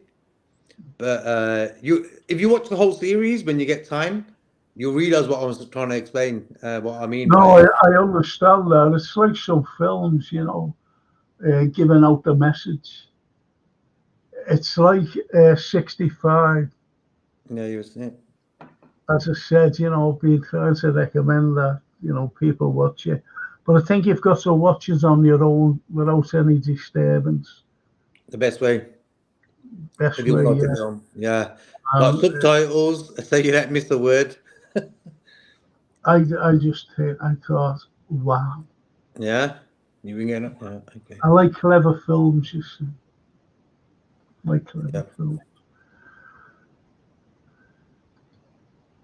I went to Celtic in '97 to watch Liverpool, and the jock fella says to me, "You got any Charlie?" I replied, "What's Charlie Nicholas?" I did not know that he actually meant. I felt silly. Don't worry about it. You got Charlie Nicholas. Remember Charlie Nicholas? Yo. Steve. Let's go, champs, Frank and JK. Hey, Steve. Yes, there, Steve. We have lost Big Ron, yeah. How old is he? Do you know? He must have been in his 80s. Must have been. Must have been, yeah. I know he was suffering from, I think it was Alzheimer's. He had dementia at the beginning. Okay. I was told that a few years ago, by the way. He wasn't well. And Charlie the Wood says he was 86. Okay. Rest in peace. We've got a home game next. Maybe they will do something before the game. Yeah, they will, definitely. Yeah. And the lads will all wear armbands as well. Yeah. Don't forget he was captain. And as Steve calls him, you know, a colossal. A colossal. You know, for me, like I said this before on the show about, I believe, you know, when a player stays at the club for a long, long time, when he finishes his football, the club sort of should look after these players. Could be financially, whatever, you know, with the amount of money in the game right now. You know, fair enough if the players were still getting £500 a week now, you could say, oh, yeah, it's going to be a bit tight or whatever. But these guys are getting 140, 150 grand a week and they're not really that good. So for me, they should look after the players who put could be a decade of their life for that club, you know. Well, that's what I mean. That's what I mean. Remember when I told you that these lads, you know, who play for Liverpool, the likes of Jan Mulby, the likes of Chris Lawler, you know, going back to Jan Mulby, going back to the likes of Chris Lawler, Tommy Smith, all these players, they didn't get any free tickets or anything. Yeah. And that's shocking. That's shocking. Jerry Bain plays, you know, like 120 minutes. But he was injured in the first, 8 minutes of a cup final at Wembley against Leeds. With a broken collarbone, he played the rest of the game and even into injury time. And with a broken, and no one, not one representative from Liverpool Football Club represented him at his funeral, at his service. Not one. That was shocking. Shocking. And this is what I mean about, look at our backroom team, you know, Edwards, the other guy, Hughes and all that. Yeah, get your job done, but think outside the box, you know, show that you got a soul to the fans, you know. I don't know, look after the old players. You know, just certain things they could do, you know, giving complimentary tickets to old players, their families, you know, anytime they want to come to Anfield. Really, I don't like that sort of the way they've done that over the years, you know. Just like George Scott, for another example, he put a shift in at Liverpool, you know, he gave his part of his life to Liverpool, you know, he loves Liverpool, you know, and for me, there should be like every end of the game season, all players, whoever they are, just come, take the percentage of the attendance fees that day, you know, just do that for the old players, man. You know, I think a lot of fans say, yeah, let's do that, you know. It can be done. Can be done. But isn't it sad though? You know, it's always sad that, you know, people, I'm talking about these pros who go through a bad time. They just go through a bad time. And anyway, Steve says, Frank, your alerts ain't coming through on my subscriptions. I think FSG have hacked your channel. Most probably. Most probably. JK, you're right, says Steve. Our clubs should look after our players that have ended up on our time. They won't, though. They won't. You know, some people will say, yeah, they were paid handsomely when they're at the club, but they don't realise year in, year after year after year, life gets more and more expensive. So maybe they retired, and 20 years later, you know, where like life price of everything just like quadrupled. They're not going to be rich no more like they used to be when they were playing for Liverpool, for example. So in that way, I don't like it. Like there should be like all these charities that are connected to the club. You know, like where's the one for the old players?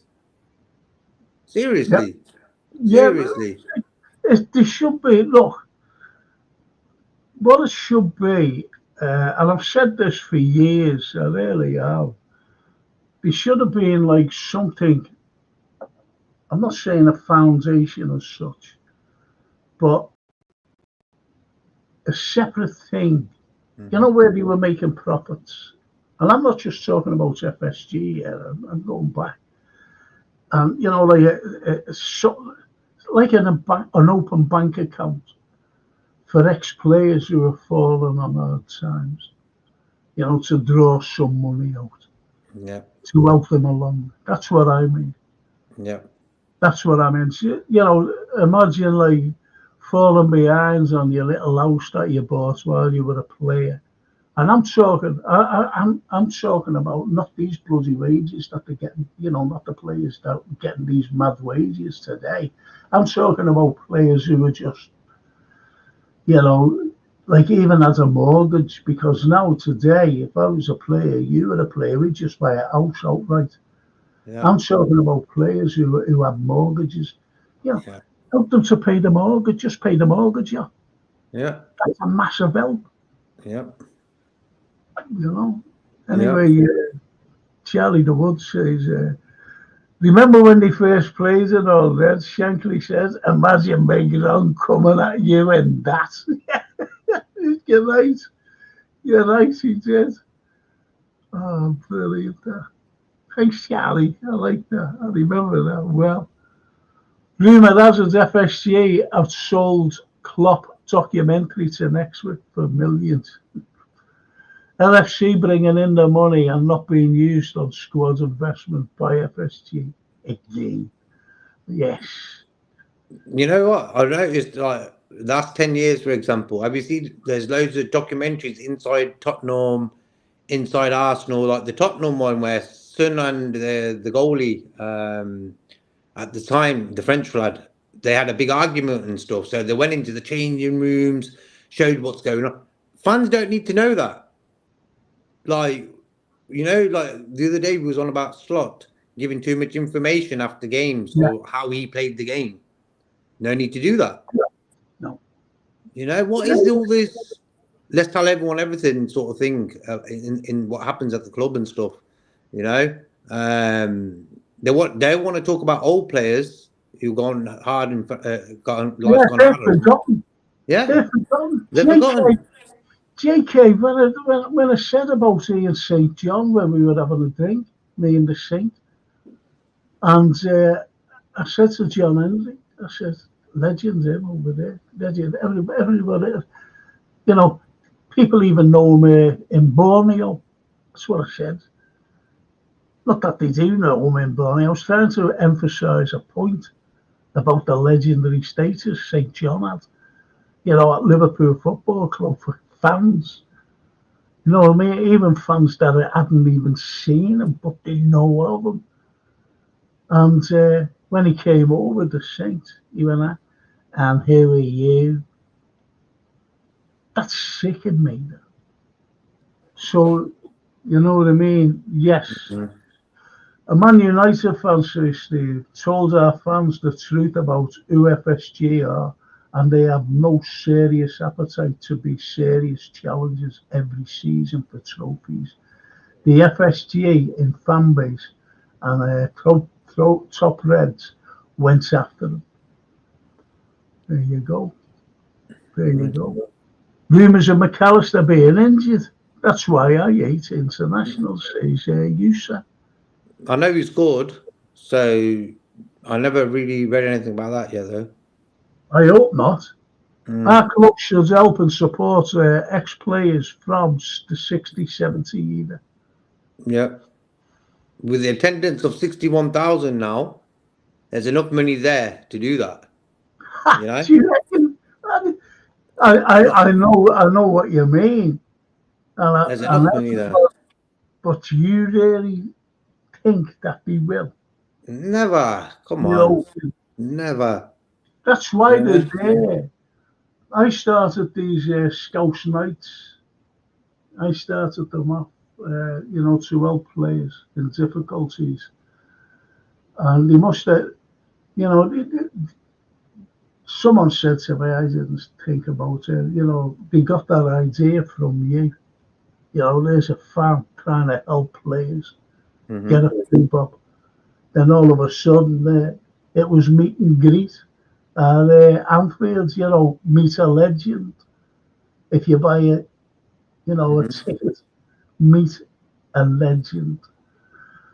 So they've given that's how they're helping them. God knows how much they get, And Frank, what about the Sean Dock channel? What is the Sean Dock channel called? Do you know? He was great last night, or the night before, whenever it was. I don't. It was KML. I forget. KMLFC. I think it was called KMLFC. Okay. KMLFC. It's a lovely fella. Lovely. And the Fuzz sent a smashing tweet, He's a lovely fella, then. The Fuzz. Really lovely tweet about me. About the channel and that, not just but really lovely lad. I love him. Charlie the Woods says something like they have for actors and entertainment for their old footballers, not just Liverpool, but for all the players. Don't forget they didn't make millions in the 60s and 70s. No, they didn't. Exactly. Yeah. That's spot on, Charlie. Yeah. And I understand what you're saying about, the old actors, because there's a home there for them and they can just retire. Some of them now are widows and widowers and they just retire there rather than, I think Richard O'Sullivan, he's there, from Robin's Nest and all that. He's in there, and other actors. He's in one of these homes. I think I'll join us as well. Am I an actor? I've been in a play in the Empire Theatre, and I've been in a panto. Okay. And, so do you think I could retire to one of them? I'd go as well. I'd go tomorrow, mate. Steve, you never walk alone. He says, Frank JK, do you see the in-train crash coming to the team? Seeing our fixtures from the end of October, all of November and December, squad is too thin when injuries occur. I just mentioned that, Steve, before, whether you were listening, I'm not quite so sure. We do need, we still need, I'd say, at least the minimum 2 plays in January. Oh, I'm not waiting for January. In the whole tenure of these guys, February, we ain't spent this summer. Wait until January. No. Santa Claus has got more of a better delivery system than these guys. You know what I mean? He's not even real. I wonder if, the big Santa, the fella with the big white beard, I wonder if he would, deliver a couple of players for us. I can't see it. The only thing I can see, Jay, and I'm being honest with you, is this. 3 new signings, and that's the Verge, that's Trent, and Mo. They'll be like 3 new signings, and that's how they get away with it. And people believe them. People go, oh, yeah, they are. They're like 3 new signings. Yeah, but I think like how long has the transfer window been closed now? Been a few days now, isn't it? So I thought they would have took that news now while the international break's on and dropped them the news about the contracts. But what I don't really like is the way Virgil and say Salah are sort of dropping hints that we haven't talked about it or stuff like that. It don't really look good, you know, if they talk about that on the TV and interviews and stuff. Yeah, it's like the owners don't they see this thinking, "Oh, that don't look really good, does it? Let's get their contract sorted ASAP." You know, and let the world know they've signed them contracts, that we mean business. Like, these guys are too slow, man. Ow. Too slow. Yeah. Quick enough to bring Edwards back, you know. As soon as Klopp put his foot out the door and going, bang, he was there. Oh, yeah. There you I go. know. You know, people say, oh, you just haters of FSG and stuff like that. No. We're just telling you facts, okay, of how they behave. It's got nothing to do with if you went to university, whatever. Facts, you know. And I think it's the same with the Gravenberch. Gravenberch, he's not good, he's rubbish, this, that, and the other. Like the way fans were behaving and stuff. And I said, listen, the guy just came here from nowhere, from Bayern, never played for a few years. You know, let him find his feet. This season, he's found his feet. There you go. You know, and this is what I'm saying about fans and stuff. The facts. The facts. They will not spend no money on Liverpool. We bought Chiesa in. I know, which we didn't need, and being honest. We didn't really need him. He's gone now. We're happy, of course. Appease the fans. We still need it. What if Gravenberch gets injured? What happens then? Can Curtis do the same job? That's the question. But anyway, Charlie the Wood, what's he like? Time to put you in at home, Frank. Thanks very much, Charlie. Imagine doing a podcast in an Arsenal.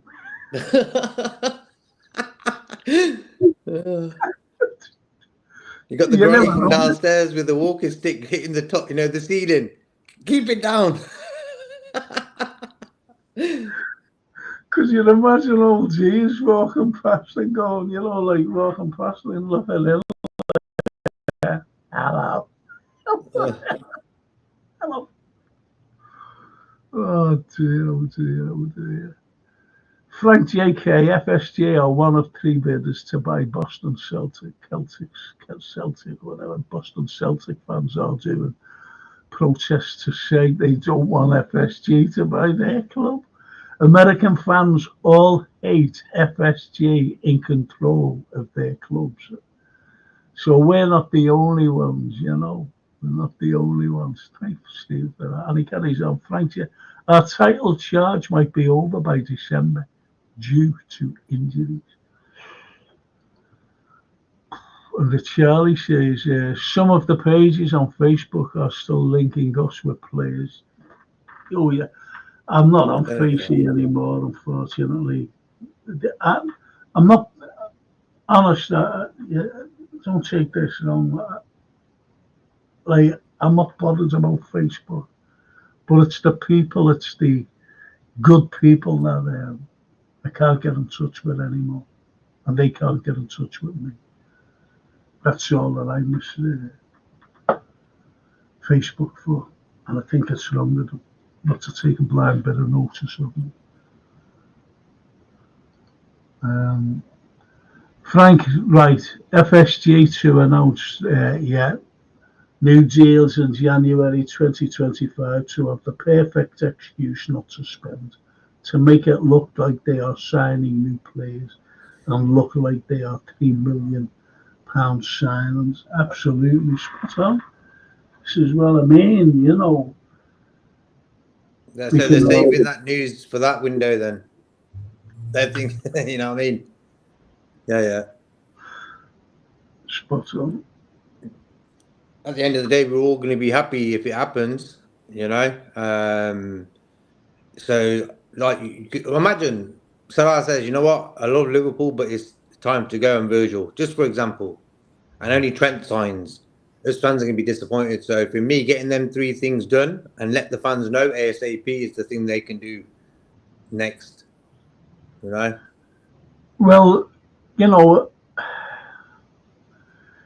there's Steve, he says, I'm happy with Chiesa side, and we finally have a quality Salah backup without a massive drop-off when Salah ain't available. I fully understand what you're saying there, Steve, but, he wasn't a priority. He really wasn't. He was no priority, Chiesa. And it was a number six. The number six was a priority. He was a top priority. We needed another centre back as well, a left-sided centre back. Even the Verges come out and said that left-sided centre back. We need a left back. Like for me, Chiesa was at the priority signing. Chiesa was the little add-on to the transfer window. The little present. Like the fee wise, 10 million plus 2.5. So for me, that would have been like the cherry on top of the cake. Let's get Chiesa as well for his Italian experience. He maybe can help us in the Champions League games and stuff like that. But he was a priority, even though I'm happy he's here. Because for me, I'm not got no expectations. He's there to just show us, like same as Sabotsalai, all these sort of players. No expectations, just show us what you can do. Well, I still say, I'll keep saying it. I still say that it was an appeasement signing because we signed no one. Loads of fans, I think every fan, Liverpool fan globally, saying what's going on where you haven't signed any players. So, rather than not sign anybody, they brought him in. It's just like when they brought Arthur Melo in. Yep. On the loan because we were all moaning about. We could go on and on and on. We can go on and on and on. But for me, I'm just gonna support the club, the team.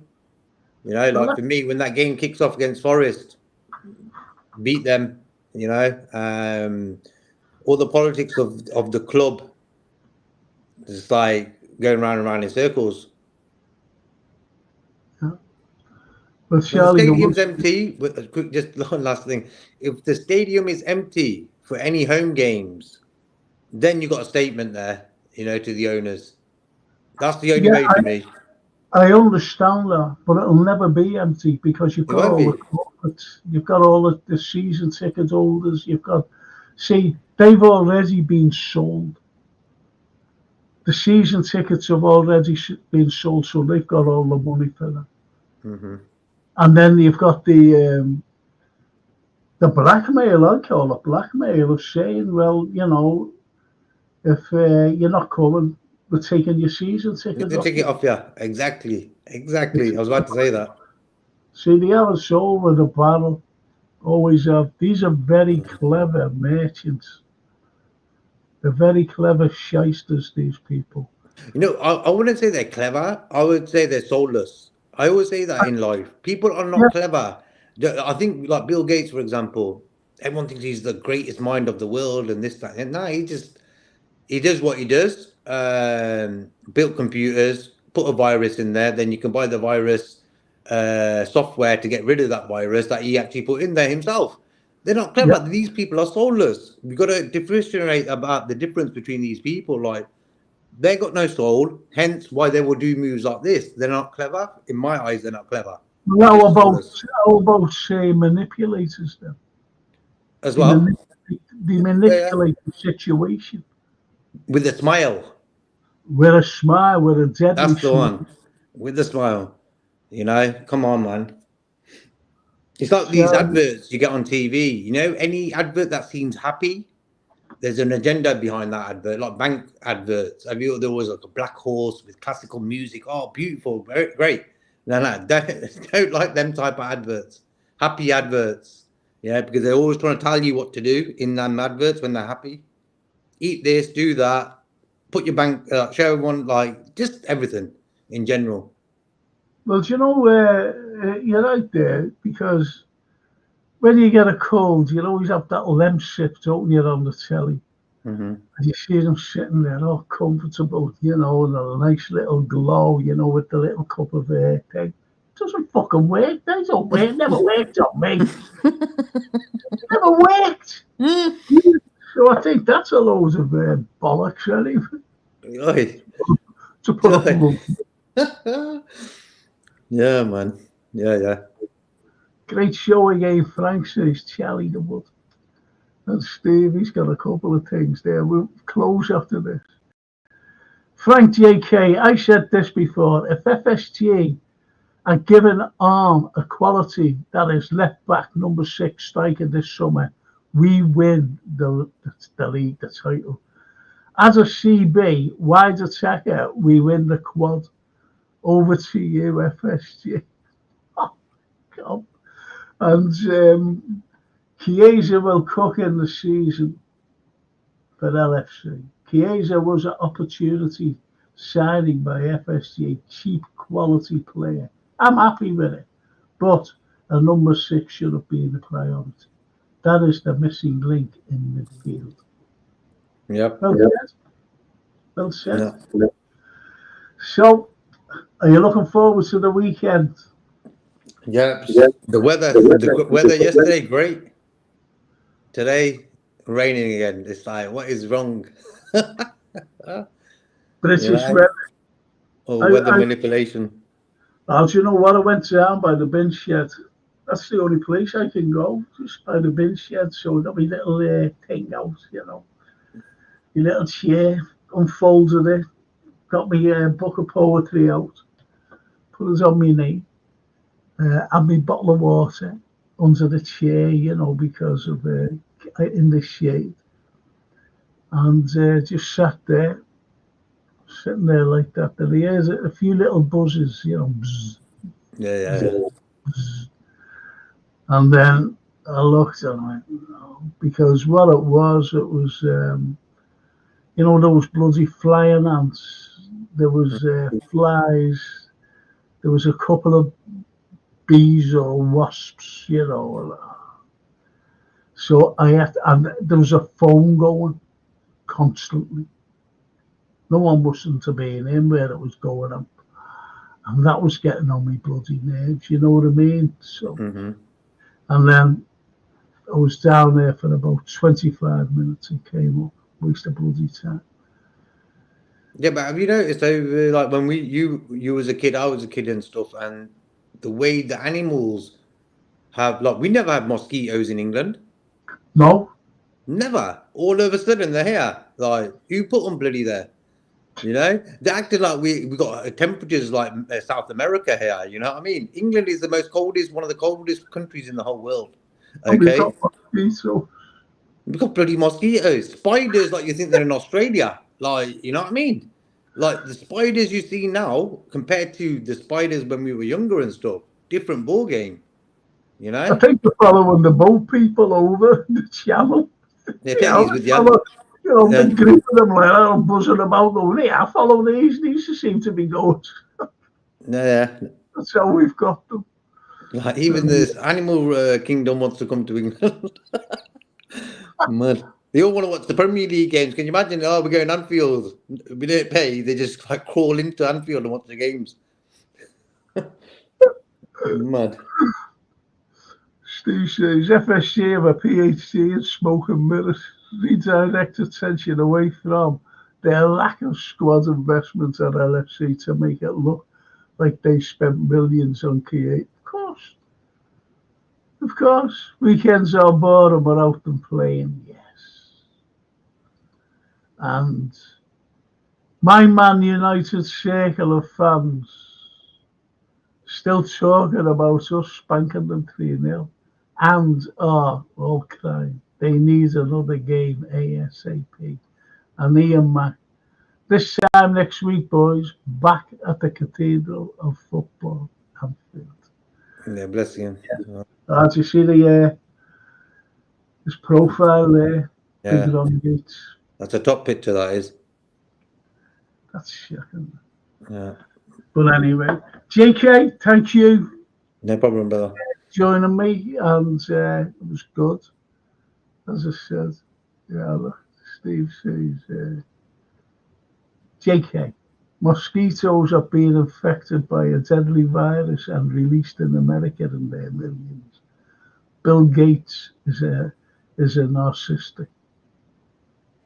Yeah. There you go.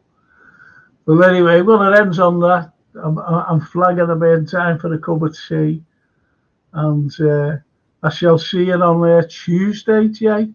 Sound. Okay, I'll try and get the fuzz on, and we'll have George on as well, so that should be good.